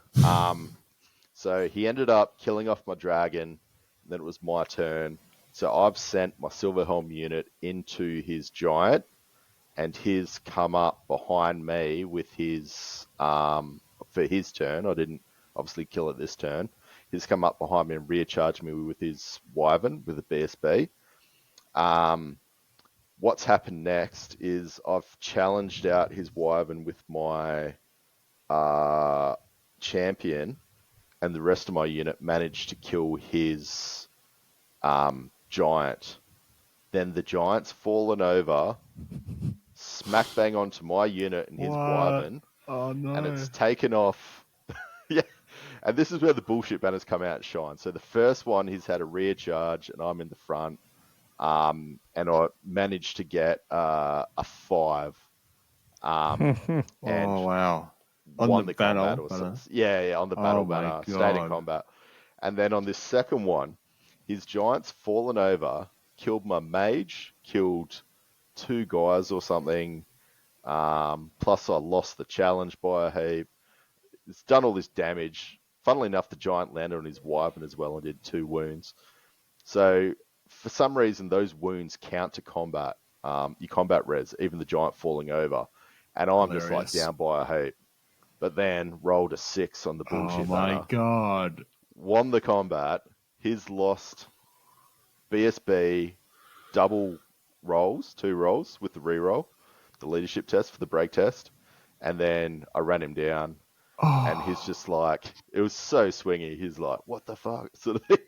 And then you had no right to win that combat. Yeah, absolutely no right. Oh my god. The chariot off to the side had like 1 wound left, and he's that one in the forest. The chariot's gone into his wyvern, killed his other wyvern, but then his guy on top lived and killed me back. So it ended up being like super swingy, and it came back to an 11-11 draw. Wow. Oh wow. Probably didn't paint a very good picture there, but anyway. All right, go on. Wow. Ah, that's good. Oh, that banner, man, that is just, yeah. You need to go when you need it. When you need it, it's I feel like you need to go into that thing. You need to be aggressive in a way, but you need to have the tools to sort of kill that BSB. You know what I mean? Yeah, yeah. If you can challenge him out, it's not too bad, but obviously, yeah. Because, otherwise you'll keep him around and join him to combats and just override everything. Well, I had the war banner as well in that unit, so, you know, that's bad. Yeah. Cool. Well, the next game 3 was against Richard, one of our, that's not what I'm trying to do, share, not prompt. The Patreon. Yeah, Patreon, Richard. So, and the funny thing is we were going to, does this work if I just press that? No, it didn't work. Sorry. I was just trying to maximize it and it didn't work. He's a nice bloke, not Richard. Yeah. Sorry, this is the my other battle report sort of screen that I usually use. But we were joking with Josh about, how can we get me and Richard paired up, just have a game. But we ended up getting paired up naturally, so that was fun. You tried to entice me to alter the draw. So we knew you weren't going to say yes, but it was funny. I wasn't never going to say yes to that. This scenario was really nice to my TOs, aren't I? Trying to get clipping in. I know, such bullshit I had to deal with. You were the main problem. So that's right. So I almost had to get a warning. This was the Fortitude one, and he has like 11. I think it was 11 or 13 or something, and I've got like 7. So I was like, oh crap! But this is, I don't know. I mean, I'll talk about this on my own battle report that I'm going to launch tomorrow about these games. But like, I find game 3 is always a struggle for me because either at Castle Assault I'm pretty drunk by then, I don't care. I just want to roll dice and drink. Or in this case, I wasn't drunk, but you just buggered. No alcohol. And you got this 15-minute gap where you find out what table you're on, got to pack your stuff and who you're playing, and then what their list is, and suddenly you're just like, I'm flustered. Plus, I was talking to him, and I hadn't played Lisbon since, like, I used to play against them a bit in 8th, but I just, I knew they'd be magic heavy and stuff, but I made 2 bonehead decisions right at the beginning. Real bonehead decisions. Bonehead decisions. One of them is I didn't entomb any of my Orpheans because when he started putting some of the crappy stuff down and I started deploying, I don't know. I thought he would come at me a bit. I just thought I don't know. That's what I see Lisbon do. When do you nominate the entombing? Do you know about you have to do it before? Before anyone puts anything down? Yeah, right. So otherwise I wouldn't, as soon as you know they're casting, I would have. But I just didn't. In my brain, it didn't even register. I wasn't even thinking about it. Fair enough. Even if you thought he was coming at you, you still should have put him down because he's got a crap ton of poison. So he can just like poison them off with all his... Well, not crap ton, but he's got he's got poison that's got a lot, attacks as well. Yeah. So that was a dumb decision. And then the other thing is, we were just quickly chatting about terrain and what he's because his stuff. We had the army display. So, oh no, we didn't. He just had it on his display board, which is down on the side of on the ground. And I sort of couldn't, because you see all these skinks. I didn't know if he had 2 or 3 units. And I said, "Oh, how many units do you have?" And he said 2. But I forgot that he also has chameleon skinks, which are not the skinks that he put on the board. Like, I just wasn't even looking. So I didn't even set up that there'd be scouts. And I'm just like, I'm such a doofus. Like, it's literally, he's got his army sitting right on the side. I didn't even look at it. I'm just like, oh, you're an idiot. And then, it's an easy mistake to make. Yeah, so basically it ends up, I mean, I'll go to one shot if people can see it, but it's like turn 1, he's got chameleon skinks around right here on an unprotected flank with my skull, dude. And I have to get across the board because he's just castled. And I picked his slan as that fortitude thing. So if I could kill the slan, I could probably win the game, at least scenario. But I need to kill the slan. And I feel like if you're killing the slan, you're doing pretty well. You're winning the game. But like, I'm like, yeah, well, that's true too. But just in general, if I had 3 scorpions at the back, I might have caused some havoc. I don't think, in reality, I wouldn't win this, I don't think, because the other big clincher is he has like 9 dispel dice and he can store power dice as dispels a bit as well. I don't know what level and stuff, but he just shut my magic down. And without any magic, I'm not moving across the board. I wasn't healing anything. He was chipping off with poison and stuff, and it just fell apart. I think the biggest highlight was only got 2 comets off as well. And when they do, they all went off pretty early, but they took a chariot at a time, and I can't even heal it, and it quickly just got out of hand. His Scarvet, I did take him out with my general, so that was fun. But that was really about it. It just was a tabling. And with his Pterodons, he had 2 units of them. And each time they came in, I'd actually beat them in combat, but they can do this thing where they can instantly just, like, basically retreat rather than run away. And so I just couldn't end up getting them. I was trying to shoot them off and kill them, but they just, I couldn't even get them. I'm not even sure I killed... I think his salamanders died in the end, mainly from themselves, potentially. But I don't think I really took anything off in the big scheme of things, and he took pretty much everything off.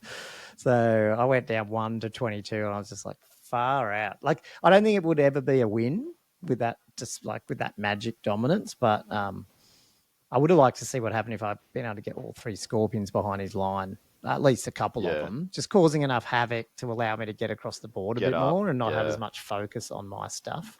Yeah, 100%. And then knowing about the scorpion, the scouts, I could have killed those dudes with all my archers, but I just wasn't in position to do it because I didn't even think about it. It's just like, oh God. So I ended the day with, 1 win, 1 draw, 1 loss. 34.75, but then I did think, look, I just need to win 1 game on day 2, and I'm happy because I always go for 2. That's all I want. Yeah. But with the draw, same as you, Andrew, I was like, oh, if I get 1 win, I can't lose. Like, I can't have a losing record. So, and I might even be able to get that middle trophy, the cut one, the halfway hero. Halfway hero. Halfway much sought after halfway hero. That was it. That was my game. Game 3 against Richard. So, awesome bloke to play against, and we got the pictures and stuff. But I need to have a better showing next time. That's a bit embarrassing. It's all right. You're allowed 1. I had 1 in the first game, so got out of the way early. Game 4, Dwarfs. So this was the supplies one. Oh, yeah, the cart one. Yeah. Yeah, so you had the movable cart, and there was the other static supplies. That's basically all your... 5 points were drawn into that.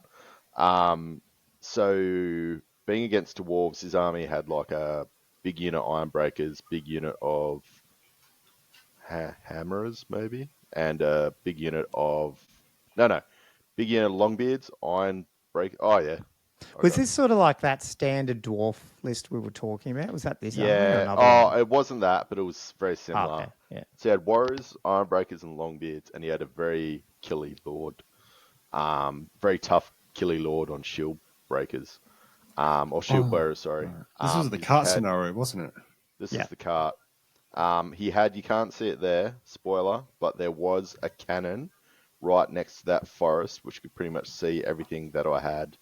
And then on top of the hill, he had a organ gun, Thunderers, and you can't see it there, but there was a bolt thrower with an engineer strength 7 buff, so it could take out chariots in one go, and it took out some chariots. Oh, nice. So anyway, it was. This is actually quite late into the game. So basically, I deployed very heavy, as you can see in the center, because of suppliers. Obviously, they're quite in the center, and he's just decided pretty much to castle up in this corner, which I interesting thought was very choice. strange. Yeah, I thought he For was the going to go scenario. straight along that line. Like I didn't have any problems with the Did you bloke at all. find? But Sorry, while you're saying that, did you find people went for the cart more than the static objective? You asking Well, me or Oh, either of you, yeah. Because I feel like people go for the figure, thinking it's really cool, but really the other objective was worth more. well, if you're asking me, he didn't go for anything. So Okay, yeah. it was obviously didn't get 'cause a- he kind of castled up, but from Josh, yeah. I didn't get enough of a sense A of read either on it. way. Okay, yeah. So yeah, first turn. This is probably where it comes down to: do you want to be a dick? Do you not want to be a dick? Like, what's the intent? So he had his cannon facing everything, and he put his dice out, and obviously, I got the laser thing, and whatnot. I don't believe he said to me what his intent was with the cannon. So he's shot. It's clipped. I thought he was trying to clip my silver helms and my chariot. But what he's actually done was just said, oh, no, I want to hit both your chariots. But then I was like, but it was way off where he actually put the dice. Like it didn't line up, if you know what I mean. Oh, yeah. Yeah. So I was like, it's just one of those things. I'm just like, oh, okay, whatever, just move your dice. So he's moved his dice over, end up going through both chariots, and he got a 1 to wound, so it didn't actually matter. He didn't kill either chariot, didn't even That's hit him. poetic. Yeah, it was. So I was just like, oh, well, lucky that didn't actually make any difference. But then his bolt throw ended up kicking in and just blew those chariots away. So I was taking the chariots around to the left. He also took off with his cannon, a eagle. So, and my Illyrian Reavers, you can't see it there, have taken off the cart. And done a runner. I was in there Is that run what off you with did? it. Yeah. So Classic. basically, his That's a bolt classic thrower- Andrew move. Yeah. Yeah. Well, Didn't you do the same his bolt- thing with you? It was Yeah. very similar. Yeah. Oh, they didn't flee. So Oh, his bolt okay. thrower, No, that's good. originally Yeah. I got it with the chariot. His bolt Yeah. thrower killed my other Yeah, chariot. just Then drop my it. chariot's Yeah. gone in. And then his bolt thrower killed that chariot. So I'm like, oh, crap. Got to get it I with was like something. running out of stuff to do. I was almost going to send those archers that you saw in there to go get it.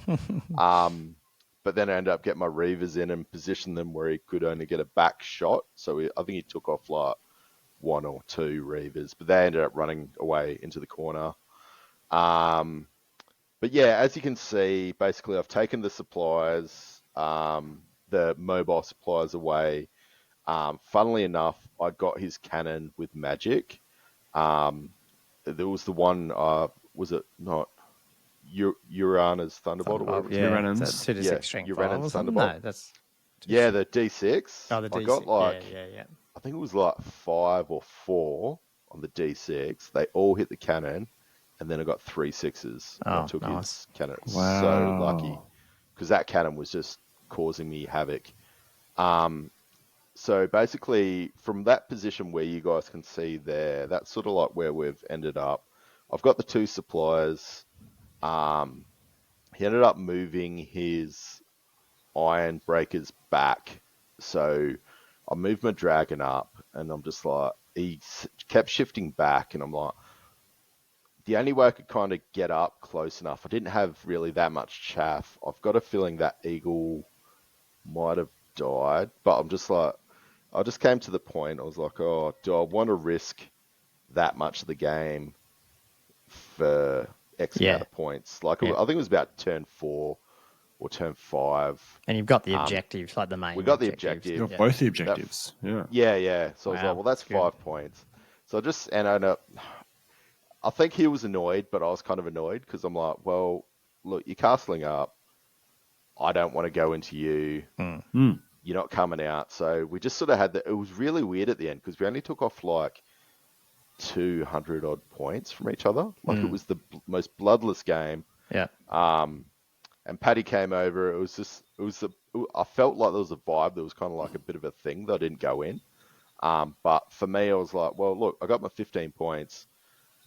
You had ample opportunity to maybe deploy in the center, and it would have been a completely different game. So yeah, because he was a little bit unsure at the end about because I didn't charge the second lot of supplies. He wasn't sure that you had to be within 6 inches. Yeah, so there was a bit of conjecture over that. Yeah. But I mean, at the end of the day, I was just like, well, I don't know. I just didn't want to risk the entire game considering that I was winning at that point. Yeah, that's the thing. When you castle up, you can't expect someone to come to you necessarily. Especially Not necessarily, when the objectives are something that he has engaged with, he hasn't tried to get them himself, then you can't be annoyed at you for not going into him when you had the advantage essentially of all the objective points. Essentially, that was it. Like I said, I mean, he had 12 I would have done the same thing or whatever. And if he went right in the center, that would have been a completely different game. Yeah, because he would have been shooting me and moving up. So yeah, but that was that. That's where we finished. Gomo, your game. What was the score? Oh, 15 to 15-10. 15-10. Oh, 10. Yeah. So yeah, it was a draw, and I just got the 5 objective points. Yeah. But day one, you went 1-1-1 as well, didn't you? Did you? Yeah, so I had a huge win and a huge loss. And a draw, yeah. Yes. So you're 2-1-1. Yeah, cool. Yeah. Yeah, my game 4 was against Ben, who I can't share because you're on it, isn't it? Oh, yeah, I can't steal it off you. Yeah, so I don't have the power. I assumed he seemed like a really nice bloke too. That Ben guy. He is. Real chilled. I don't want to attempt his last name, but yeah, he's good. He's known as Spoon to his friends. Oh yes, Spoon, and that was so funny when we went out and dinner on Saturday night. Yeah, that's right. Yeah, we went out. Kings of War people, and they're talking about podcasts. And I went, do you do a podcast? And they're like, yeah, we do the Direct Misfire podcast. And I went, what? I used to listen to that when I started playing Kings after 8th died. And then it's like, Spoon started it. I'm like, I've got to go back and listen to this because I remember episodes. And it would be him, but I didn't put 2 to 2 together. So funny. Cool. So he's got Wood Elves. He even said he built this for a slow grow, so it wasn't like it was a more of a, I wouldn't say combat, but it had more combat elements than some Wood Elf armies, so it was a pretty good one to play. And this from what he was saying the other day, he wasn't this year. I think he felt like he hadn't really optimized his list for tournament play as such. No, it feels like. Yeah. So it's really mixed. He's got like 8 Dryads. He's got like some Wild Riders. He's got the Glade Riders, some Glade Guard, like 2 units of them, Treemen, and this big Eternal Guard block, which you can't really see in these pictures. It's like behind the Treeman. That's the combat punch, I guess. He's got that the mad. He's what's the general called? The Highborn's got like anointed netlings, and he's got that BSB that did something. What did it do, Josh? You know what it does. I know that the Lord also had the Rymer's Harp, which gave the whole unit a 5-up ward. Oh, 5-up ward. No, but they also have stubborn? They get stubborn as a rule for having the Highborn in there anyway. Yeah, that's what it is. Yeah, that's it. The BSB... And they could do attacks to the side with their double weapons, like with their 2-handed weapons and stuff. Like, there's a few little rules with them. Oh, yeah, they can. Yeah, they've got 2 attacks at the front, but they've also got spears, essentially. It's a weird thing where... Yeah, their fighting stance gives them extra attack at the front, but also fighting extra rank as well. Yeah, so they're good. Like, it's a big punchy unit that's hard to go in and kill the general and stuff like that because you got to hit him on 6s and crap. Actually, I can pop my photo up because you can see the Eternal Guard block. Hold on, I'll show this one too. I love those Eternal Guard. They're so cool. See that one? The old metal miniatures. Yeah, so there's the BSB in the block there. Almost looks like a Games Workshop picture. Look at that. I had a lot of practice. I feel like I got better at doing this over the period of the tournament. Yeah, so basically the cool thing with this one was I think it helped playing the mission before in the sense that, especially against, so he's got like, I guess he's got what are they called? Or did he? No, The Wild Riders? He just had War Dancers and Wild Riders, yes. So he's got Wild Riders and Glade Riders that could pick up the cart and run off with it, but he put the Wild Riders, and I think he said he made a mistake with that. He put them right out on the left. So the only thing out on the left, which is actually where the static supply one was, which is worth more, was some Dryads, which were more central, to be honest, and then just these Wild Riders, and that was it. And so on that side, because I sort of knew that's the one I was going to, like basically when I was deploying, I went, I'm going to take that, I'm going to go and sit on that static objective, because I can't guarantee with his faster stuff and shooty stuff that I can even get the cart, because I like knowing that if his Glade Riders get it and run off with it, well, I can't get it, you know. I'll try to get it, but I'm not going to, you know. So I put my general and stuff on the left because I wanted to just sort of really go up and try to take the Eternal Guard, like just annoy him if he's trying to get the cart. But on the right-hand side, I've got Carrier and a Scorpion, Archers. I think my Hierophant got over there at one point, and the big other unit of like the Tomb Prince and the skeleton. And you can see him right at the top of that picture. And so the only trick then I had was, how do I kill those Wild Riders before they charge in and kill me? And so I've got like some magic missiles and shooting, which I hoped I could do. And so what ended up happening was basically, like I got because Carrion could charge, you know, the skirmishers. I could actually get a flank charge off on them. I think they were just out though, and so they didn't make it, which sucked. But I could turn all my chariots, put them in 5 wide, add my 10 archers, and then just threw all the magic I could at double shots. And I think I took 3 or 4 out. He ended up with I took 4 out by looking at one of my pictures. And eventually you've got later photos. You want to swap over? Oh yeah. Where are we? Get that right. That's the wrong one. That's us. I don't want to share us because it'll go infinite.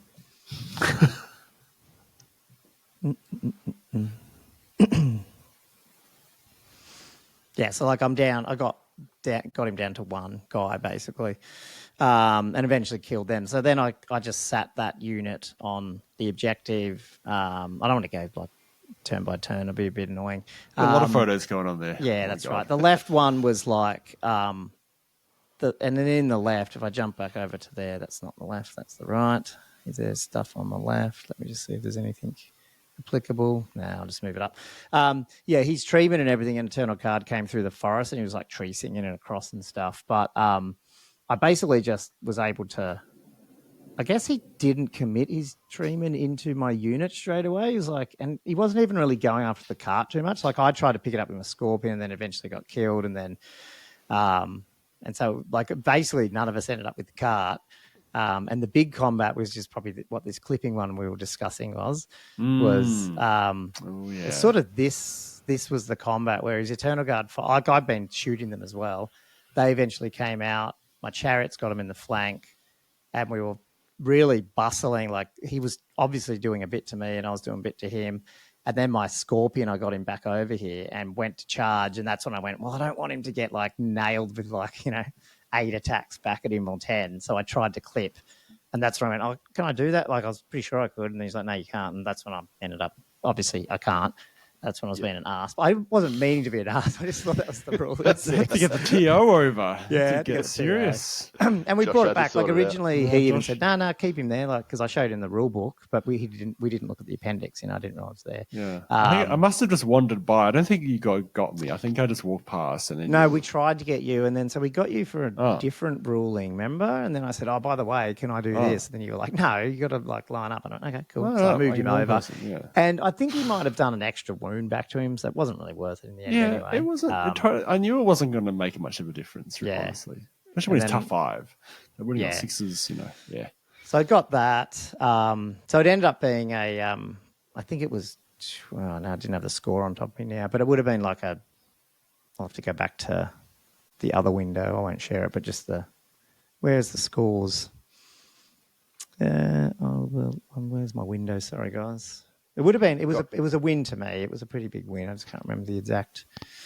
Can I ask an important question? 17-6. So I got that static one and knocked out a bunch of his stuff, and he killed a little bit, but it was 17-6 to me. You ended up breaking the Eternal Guard unit, did you? Did you end up? Yeah, I think so. There's a lot of points in that unit. Yeah, and I Two think if characters. another little bit, like lasting another turn, he would have got the Dreamin' in the back, and that would have been very bad. But I got him. Yeah, fair enough.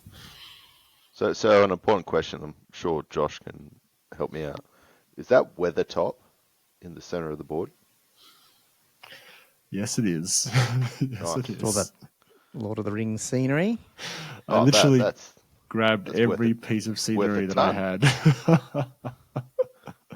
Thousands of dollars in scenery. Oh, what? No, it's not worth. Weathertop's expensive. Yeah, but that's total, not just that piece. Wait, what? What's total? Sorry, I'm confused. Oh, just all your scenery. Okay, yeah, that'll be worth it quite a bit. Yeah. But Weathertop's quite expensive. I like Weathertop. That's not a genuine one though. That's just like a random foam one. Right. Okay. Do you know what the other dumb thing I keep forgetting because I haven't used them much is when my carrion helped destroy those the Wild Riders, I then just like randomly flew them back around because I thought I'll go up, start harassing his, glade, like the glade guard. Just move them over this forest. These Dryads are there, but they're pointed the other way. Oh, hang on, no. Oh, they're pointed the other way? So they just charged me and killed my carrot. I was like, skirmishes, 360. Because this is the same rule in Old World, isn't it? Pretty sure skirmishes are 360 in Old World. So I'm like, I've got to get that in my head because I'm dumb. I keep forgetting it. Looking forward to it. Gave him a whole unit of, not carrying a worth much, but yeah. Did he commit the tree in the end? I didn't see the tree because he went against some other stuff like the other chariots and stuff, but he eventually probably got. I can't remember. It didn't get into that big combat, which is the pivotal one, because I think I kept harassing him as much as I can with my other guys to keep him away. I think he could have been. Yeah, he had some swingy stuff which didn't go his way with the combat, which obviously helped me. But I think, his Glade Riders should have jumped on that cart and just run off with it. I wouldn't have had to get him. But I knew that. That's why I didn't go for it. Really, I just thought the other one's worth more. I might sit on that, and especially when I saw how deployed. I remember I came over and that, so I was so heavy. Yeah, you only had the Dryads there. It was just, so you're game 5, and we can wrap this part up. Game 5. Have you got something to share, Josh? I actually don't. Okay. I didn't get a photo of this game. The Seagull game. Wow. It wasn't a quick game. It wasn't exactly a photogenic game, I guess. I don't know. Nah, we got 5 turns out. I had to push to get my 5th turn because Paddy came over and said, last action. And I was like, well,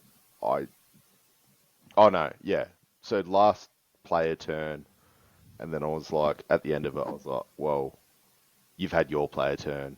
I want to finish my player turn. And it only took 2 seconds to do my player turn. So we ended up pushing out a little bit. But no, it was all good. So yeah, going against the Sea Guard, he's got, for the people that don't know at home, he had the Sea Lord. He had a Commander, 2 Miss Majors, I think. He had 3 units of Sea Guard, 4 units, I think, of Scouts, 2 Bolt Throwers, the Mealworm, the Sea Guard Captain, or whoever it is, had the Bolt Thrower, Bow, and the other Commander had like something that made him a mage, but basically also the bow that did like 3 strength 5 shots. So he was full shooting heavy. I didn't know much about Seaguard. I actually looked at this at the start. I was like, oh, it's probably not too bad. After playing it, I'm like, holy shit, that was probably the worst thing would be the terrain. I think the terrain was a huge favour for him in the end. Shit. Yeah, just because he couldn't. I'll get into it. So anyway, shooting before the game. So he got everything that can shoot, basically shot, and he gets no to hit penalties at all. So he's doing like It's just like an instant, you get a free shot at everything. Yeah. So his lord's hitting on 2s. His lord and his other guy went into my dragon and has punched off like 3 or 4 wounds or something. So my dragon's down. I've lost eagles. All my chariots down to like 2 wounds. He shot everything and killed a bunch of stuff. And basically, the only thing he didn't shoot was my 2. What were they? The silver helm units were the only ones that didn't take shots, basically. And they got a 2-up save, so obviously you can see why I didn't do that. But he played it where he shot each unit sequentially, right? Yeah. He didn't shoot any units the second time. Nah. Okay, good. Yeah. Nah, but he had all his characters in one, and that's the one that shot my dragon. Yeah, right. So one guy had a bolt thrower. He got off 3 wounds, plus the whole unit, and then you had the other character in there that did 3 strength 5 shots. So yeah, it was doing some damage. I wasn't looking too pretty from the start. After that, I didn't realize it would do that much damage, but it did. So yeah, he's done that. He started the first turn, and then he's shot everything again. I'm just like, oh, here we go. So I'm down eagles. I'm down a chariot. I think my dragon took another wound. I'm just like, oh god. So this is going to be a really quick game. And then he moved all his characters inside. There was one, deployment. So he deployed there was 2 forests, and in the back of his corner, there was a building that was maybe, 4 inches square. And that had a fence going the entire way around it. What I didn't realize is if a character's behind a fence, but not up against the fence, then you can't see him. Unless you're like a large target or whatever. Yeah. Because obstacles block line of sight. Yeah, blocks line of sight. Completely screwed me because I couldn't charge him with anything except for my dragon. And then he just hid every time my dragon was I have got an image of that piece of terrain in a pertinent manner, but from the game before. Yeah, it worked out terribly for me. Were they just behind that, just at the back of that house? Yeah. That is the game. It's not your game. It's the same table. He was on that table from round 4 as well. So that was when Kieran played in the game before. Yeah. That forest wasn't there. That forest was moved. That's a wood. The wood one. Sorry, Kieran. I thought he was playing wood elves there, but he's not. Is he? He's playing wood elves. Oh, he's against wood elves. Okay. Yep. That table got changed. All right. Anyway, did it? It's the same table. Yeah, that wood moved right next to the. Anyway, it might have been tree singing. Yeah. Okay. And they must have left it there. Yeah. Right. That makes sense. Anyway, so his. It doesn't matter because whenever you start a game, Yeah, that's where the terrain is. Yeah. Yeah. Exactly. I was just saying that it was in a different spot. So yeah. Basically, a bunch of stuff was killed. All his scouts were in the woods. So he had, I think, 4 units of scouts. And there was 1 wood on this side and 1 wood on the other side. And they were all deployed in those woods, so I couldn't see them. So I've started going up through the middle. He's deployed everything up against the back edge. Obviously, just to shoot me and take me a while to get to him. I planted my dragon in behind this wood here, so he'd stop shooting me. But because of that, basically, he managed to shoot off the rest of my chariots. On the left, he had all his characters in, but he's brought them into this house thing, which ended up... I just couldn't get it. So all his characters are in there doing his shooting and magical stuff at him or something else, but in a position where I couldn't shoot him, so he's always moved it. And then I've repositioned my dragon. It didn't work out well. So basically, all my chariots got shot off. The only things that did kind of well were my silver helm. So I had 1 silver helm unit go all the way to the right and took out a Sea Guard unit, and then started taking out the bolt throwers. And then I had another Sea Guard unit go in the center another Silverhelm unit go in the center, take out his Seaguard unit. That had the bullshit banner. And then he was just sort of dancing around with his Merworm, didn't want to engage. They were the two units I had left at the end. And basically, my dragon finally got killed. Survived for a while. He had heaps of magic as well, which didn't help. And then my generals basically ran off after one of his mages and did like a wound at the end. So yeah, it didn't turn out very good. I think I got, what was the score at the end? It was like a 15-8. There was a few moments I was sort of like, I don't know. My turns were really, really quick because all I was doing was moving. And you know when like people roll dice like super slow, like, you know, you collect all your dice and then you like do some like, they've got almost like a system of like they've got to do it before they roll it. It just takes so long. I think that was a bit frustrating. It wouldn't have changed anything. The only other thing I found a little bit frustrating as well was not moving things into position. So there was a couple of times where I got shot and I found that I shouldn't have been shot because his stuff wasn't in position. But then he's sort of like, oh, I meant to move it. I was like, well, yeah, it's not in position.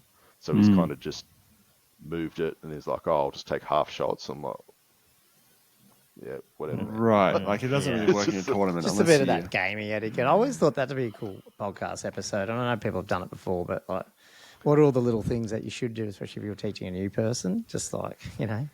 Yeah, it's one of those things. Like not clipping, you know, things like that. Yeah. It's being a bit petty from me because I'm like, his intent was obviously to move it, but, you know, if you don't move it, if you move everything else, and then the problem is he didn't move it because he could shoot something else, and then that died by other shooting, and then it was out of position to shoot another chariot. So then he's like, I want to shoot that. I'm like, well, you can only see it with one guy. And he was like, oh. Yeah, it's hard it probably would have died anyway, like later, but it was just sort of like, it was a bit frustrating. But yeah, you can't do that, yeah. Yeah, it's the fog of war and the game 5, everyone's probably just like, nah. I've got that don't be a dick sort of thing. I usually try and be like, oh man, like, I don't like arguing. So that was just my point. So sometimes, you just sort of like cop it on the chin. I mean, I'm only I was like middle of the pack, so I'm like, oh, who cares? How'd you go on game 5, Gomo? So I was playing Julian, who we've already had on the pod, and obviously they ran the Cancon last year for 6. So, but he's playing Vamps, and it's a pretty infantry-heavy Vamp list, so that was interesting. But like you know, everyone probably knows my fear, and I just cannot beat Vamps. But I always did think, especially after getting caned by this Sylvania list, that if I played Vamps again, and it would probably work better if it wasn't a Sylvania list as well, I was just going to entomb all my Scorpions and try to go after the Necromancer and stuff. Because what else can I kill it with? Like, you know, just try and just basically go after the characters. And then hopefully it cause enough havoc that then I can get some charges in and stuff. But yeah. So anyway, we deployed. What was the mission for this? It was pretty much just straight. It was you just get more points for normal stuff. Everyone relax. Just go normal scenario. True. It's been a long weekend. So, and Julian's awesome. I gave him my sports vote because I actually did a dumb thing. I don't think it would have, we both agreed it wouldn't have probably, I mean, worst case, it would have helped him a little bit, but, and I'll talk about it in 2 seconds, but I hate when I do these dumb things, but, so I don't mean to, I just forget stuff, but anyway, in my excitement. But anyway, so I got first turn in regret. I actually thought I would have liked to have got second here because I just, I didn't know what he was going to do. Like, because I don't know. Again, I haven't played. This is like the second Vamps list I've played, so I didn't know. Could he? He can't sit back. But what's his magic like? I wasn't sure. Sorry, what were you going to say, Josh? He actually had a. By the way, like it wasn't a normal Vamps list either. It was actually a Necromancer's army from the back of the book. Okay. So I have no idea. Never. Yeah, so it didn't actually have a vampire. It just had a master Necromancer. That's right. Yeah. So it was actually a bit of a bizarre list. Probably not as powerful as your normal vampire count list by some distance. Yeah, Just a whole bunch of skeletons and not much punch. Basically, there wasn't. Just got some whites in there and stuff, but nothing. He's got those ethereals, which I can't even hurt, except for magic missiles and stuff. And so out on the left flank, he's got those knights. He's got knights on either end. The knights in front of those chariots. I just put the chariots in 5 wide, so I've at least got some shooting to try and hopefully, basically knock some things off. But really, I was going to just go. My plan was to start like that, fast cav them into 3. I think even 2. It was 3 or 2. I can't remember, to get through that gap to do a charge. The carrion, I didn't really want to move straight up yet. I wanted to kick because I wasn't sure what they were going to attack because there's no war machines and stuff. So I thought I'll just wait, move my archers up a bit just so I could start. Like I was doing a little bit of damage to his skellies, but I mean, what are you going to do? They can just raise a million back. But I guess the turning point probably. So on the second turn, one of my scorpions came up, and that's the mistake I made. I'll bring a picture up.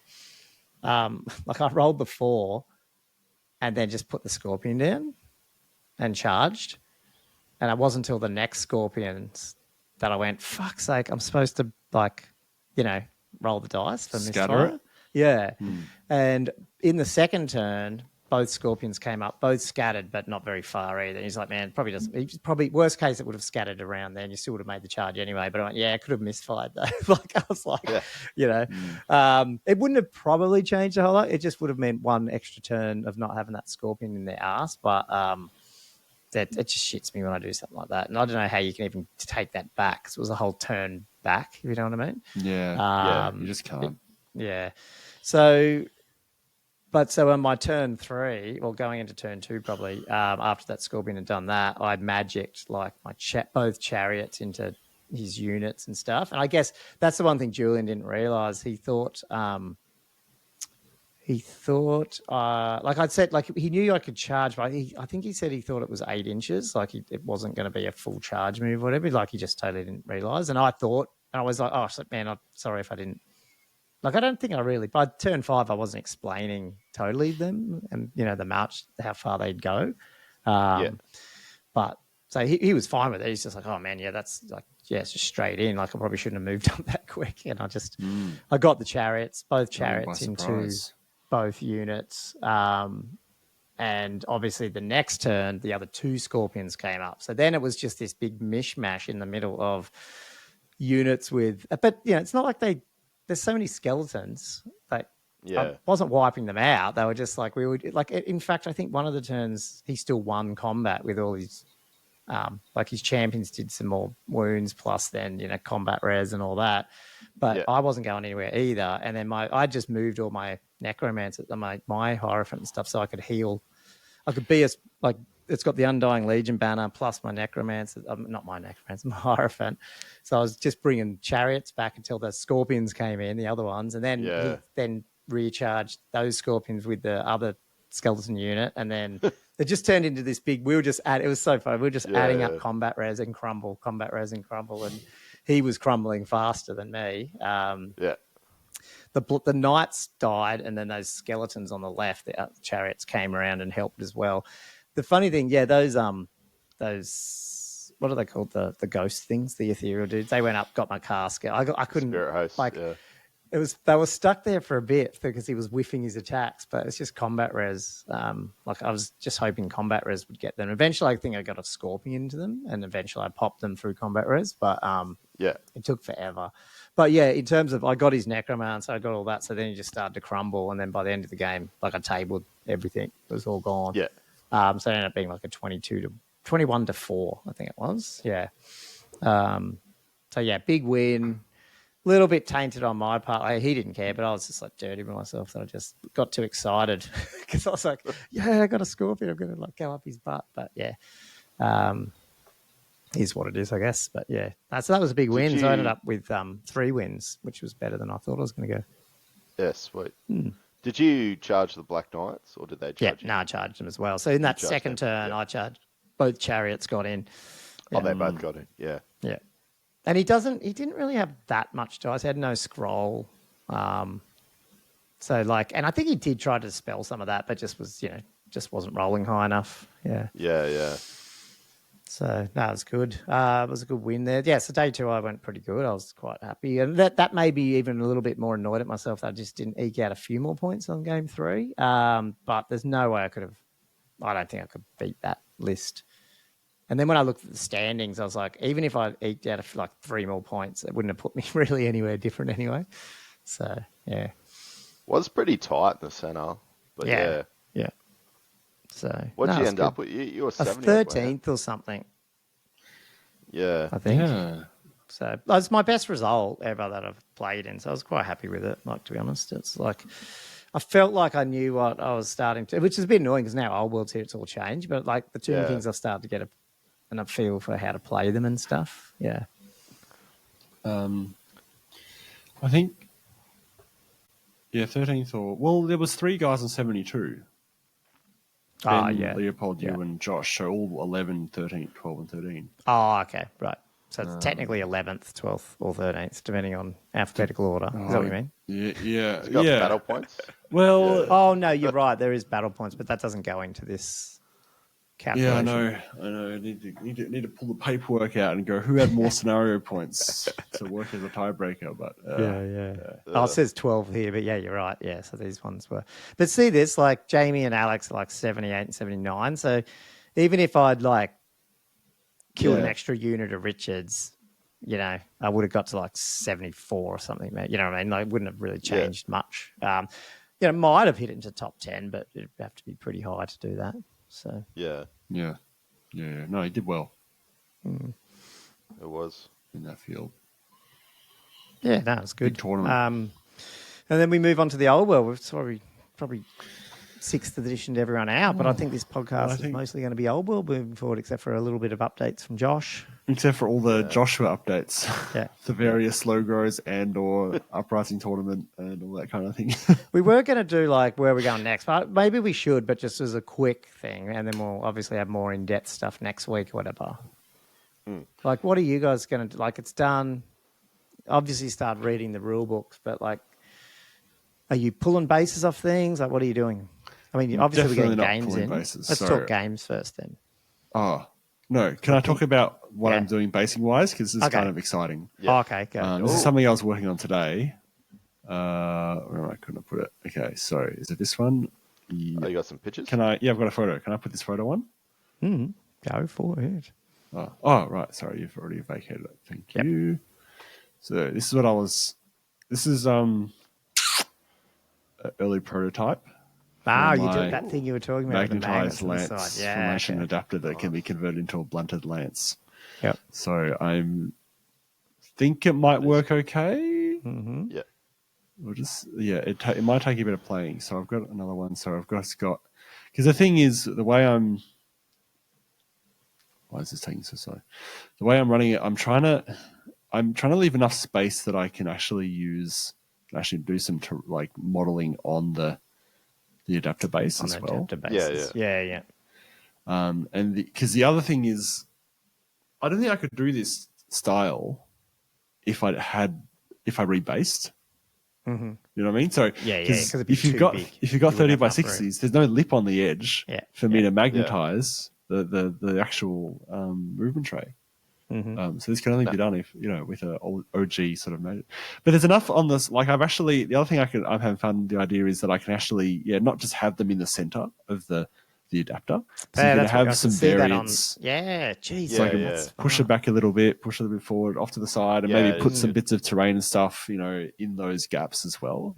So good for heroes as well. If you got like banners and things, you got to move around a bit. The only thing make it less uniform. Yeah, and I think for these, especially this Cav stuff, I think it makes sense. But the thing I've been a little worried about getting the adapter stuff is I feel like, to me, it's just my, like how big a base. Like I was thinking, should I just get, I don't know, like 5x2 so I can join them together? Sort of like what you're doing there. Because I don't want to I don't want to go out and get like 6x4 ones and then only half use the tray, but it's so big I need to I don't know. And then on the other thing, I wasn't sure how all the magnets, I like the sheet what's it called, Magflex. You know, just put the Magflex down and then just Yeah, the that's what I dudes got. clip Yeah. on it. I don't know how the back to basics one is it still one big sheet and you just glue the top part of MDF over the top, or is it all little individual magnet holes, or like, you know? You're talking about the base adapters. Yeah. That he's got. Oh, Yeah. I don't know. I know his.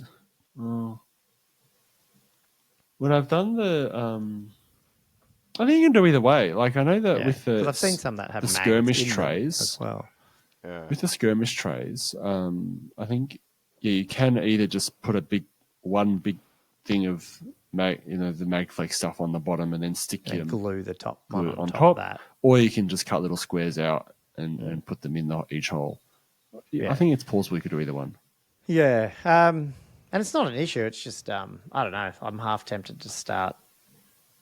And it's probably different armies, different things. But like, honestly, my Tomb Kings, I'm almost to the point, well, maybe I just keep the neck. I've got to paint a bunch, like a heap of probably skeleton spearmen, for example. I might as well just put them on 25s, you know, because I'm not using them in 6th anyway if I ever play older stuff. And then Orcs, I probably will rebase because I wouldn't play them in an old one. I was like a bit annoyed how they played. So, yeah, I'm thinking base-wise I might actually... I don't know, maybe I will rebase and just use a few adapters.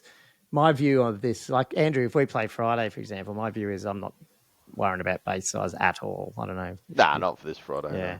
No. But yeah, I don't know. What are you going to do? You've got a lot of 20 mil. Andrew, like, what are you going to do with yours? I'm thinking probably what you're thinking.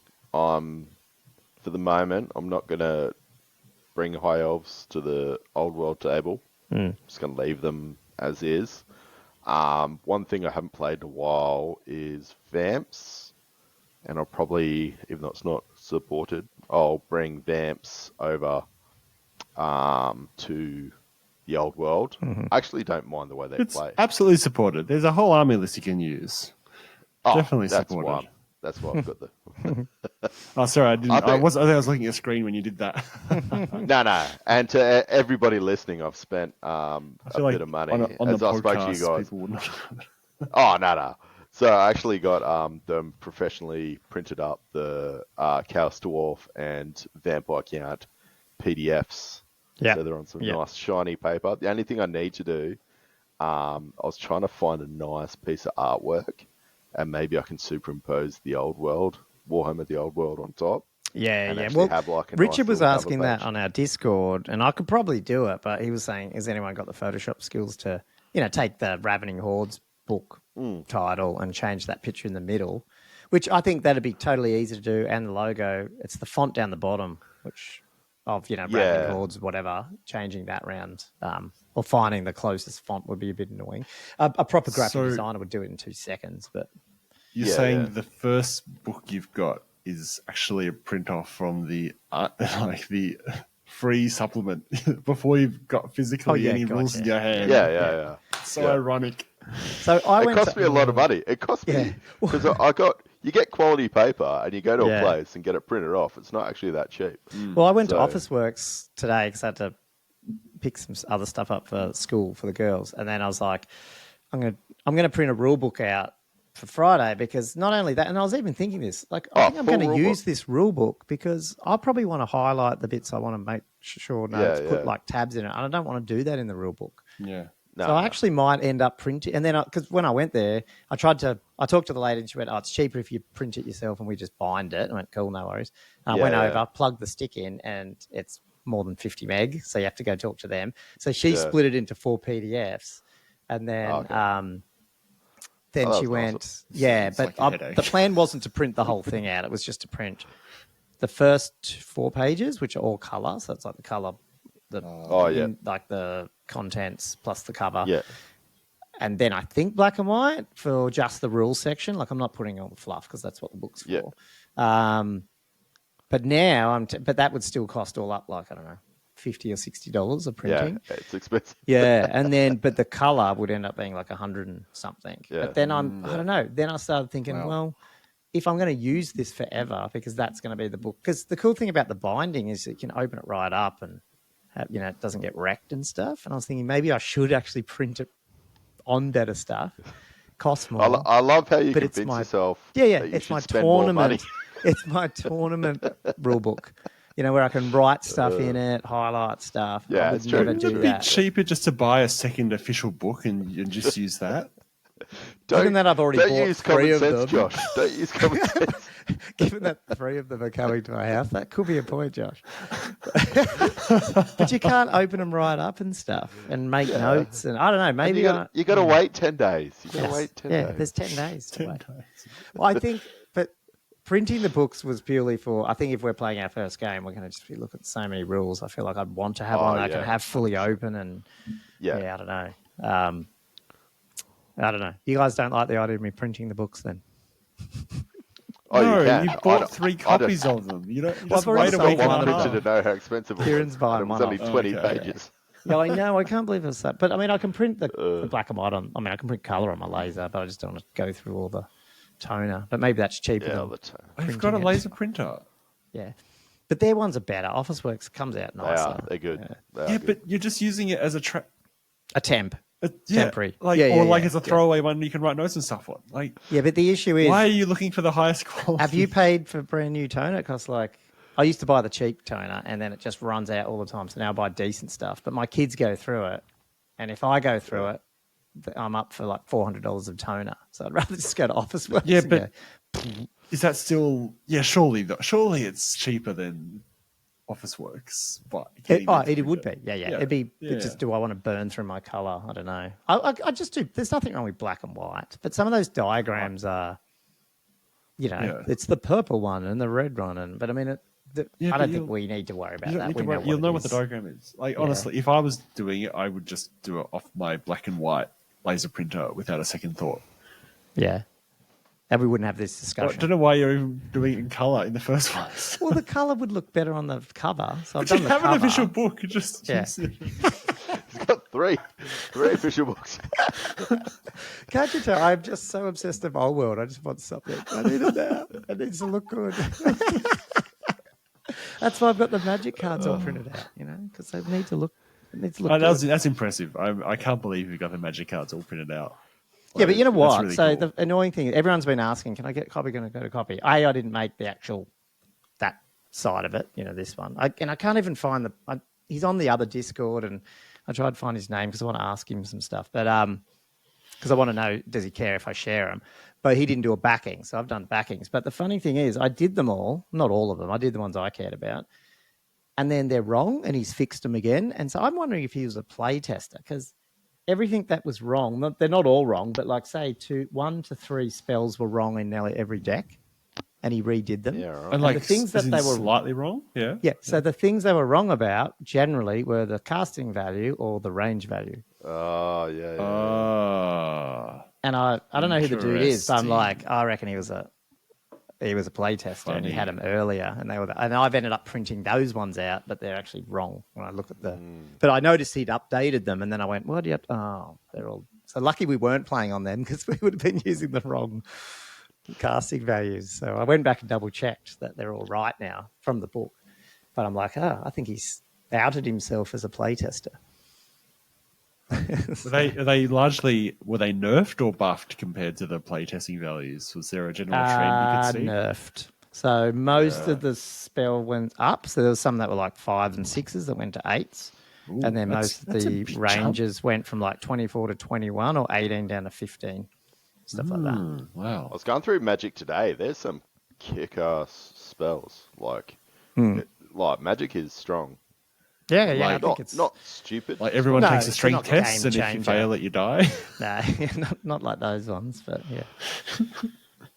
Nah, but there's some combat winners in there. But I mean, so hey, you know what I wanted to do, and I started this, and I'll share it with you guys. It's in our Google Drive, so we can just do it. But it's basically just notes for each phase of important things we should try to remember. Like, it's not every rule change, but it's like, what's the things we think we're going to forget when we're playing? Like, for example, one of the things I wrote in there was like, you have to roll higher on the dispel than power level.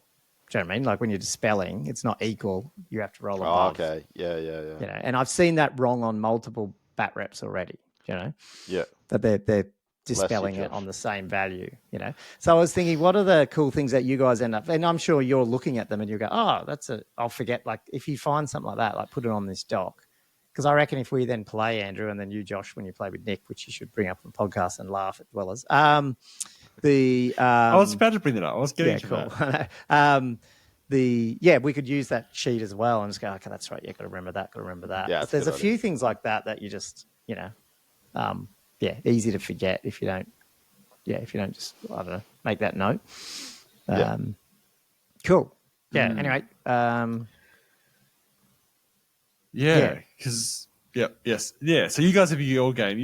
When are you playing? You playing? It's Friday or something. Friday. Yeah. So the only negative Friday during the day, Andrew, was obviously pick up kid. I might pick Zoe up, but I think Mia can pick her up because now she can drive. So apart from that, if we want to do a day one, I can probably do it any time, like you said, if that's easy. Yeah, for you. I'm just going to Sydney on.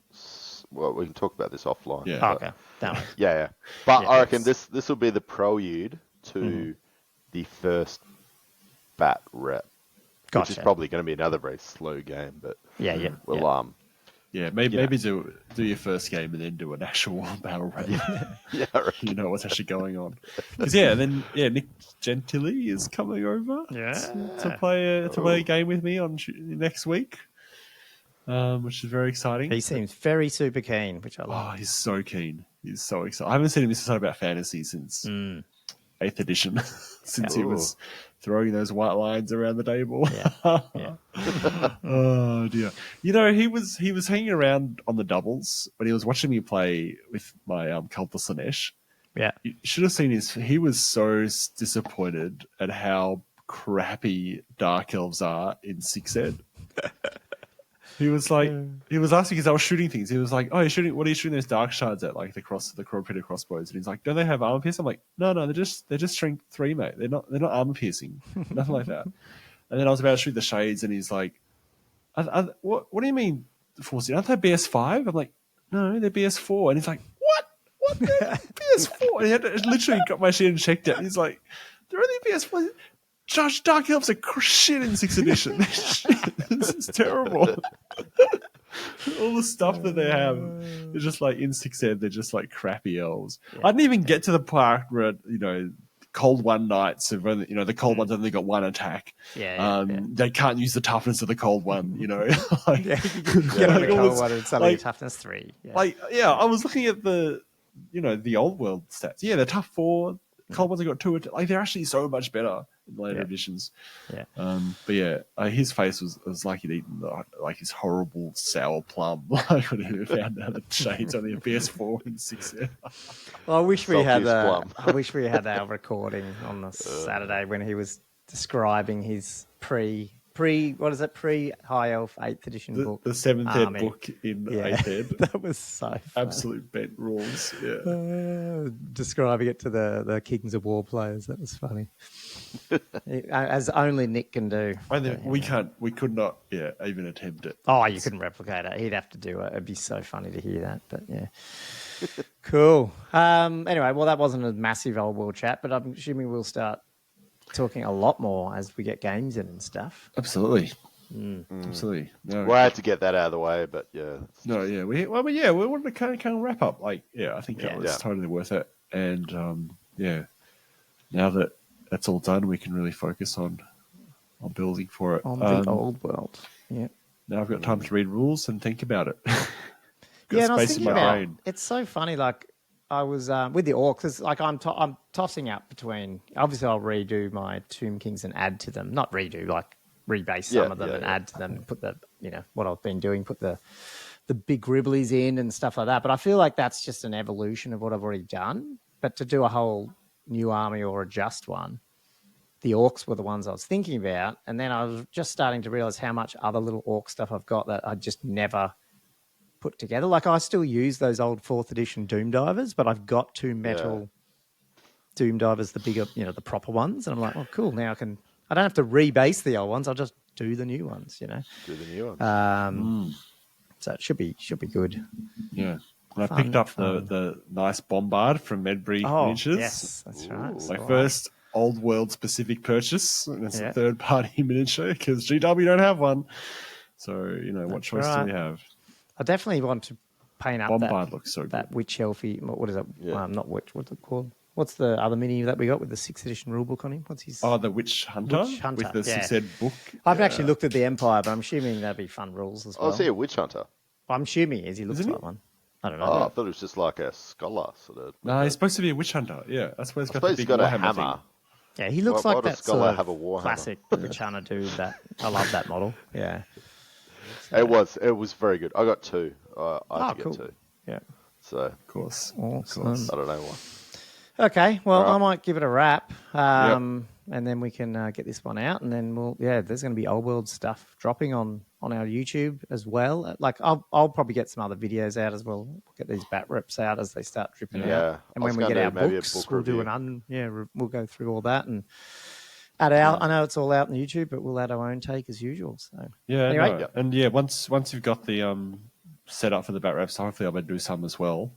cool. Because I reckon Nick would be up for it. Last time he was over, we were playing Song of Ice and Fire, and that was like 12 months ago. So now we've got something fun to play. I think I actually reached out, and now I can't remember if the other guy got back to me, but the dudes who run the 40K streaming stuff on 40K Down Under, whatever, they've got like some really thin overhead lights and camera mount, which isn't like a big like it's not both sides of the table. It just goes like almost up one, but it looks really cheap and light, but good. Yeah. And I'm like, I'm going to find that one out because I reckon that's the biggest issue is having that nice top-down view. Top down. Yeah. Those mics I've been using that we used the other day, I think they're awesome for that stuff. And then you can just stream.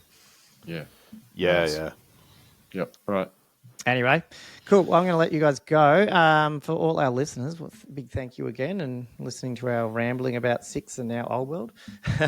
But yeah, just like usual, just please leave us the 5-star reviews. If you're watching this or listening or whatever it is on YouTube and you're not subscribed, subscribe. We did hit over 500, which is good, but we still need those public hours. So if you're bored, press play on a video and just let it run in the background and add those public watch views up for us. That'd be awesome. Otherwise, hit us up on all our socials at Old World Fanatics. And until next time, guys, thanks for listening.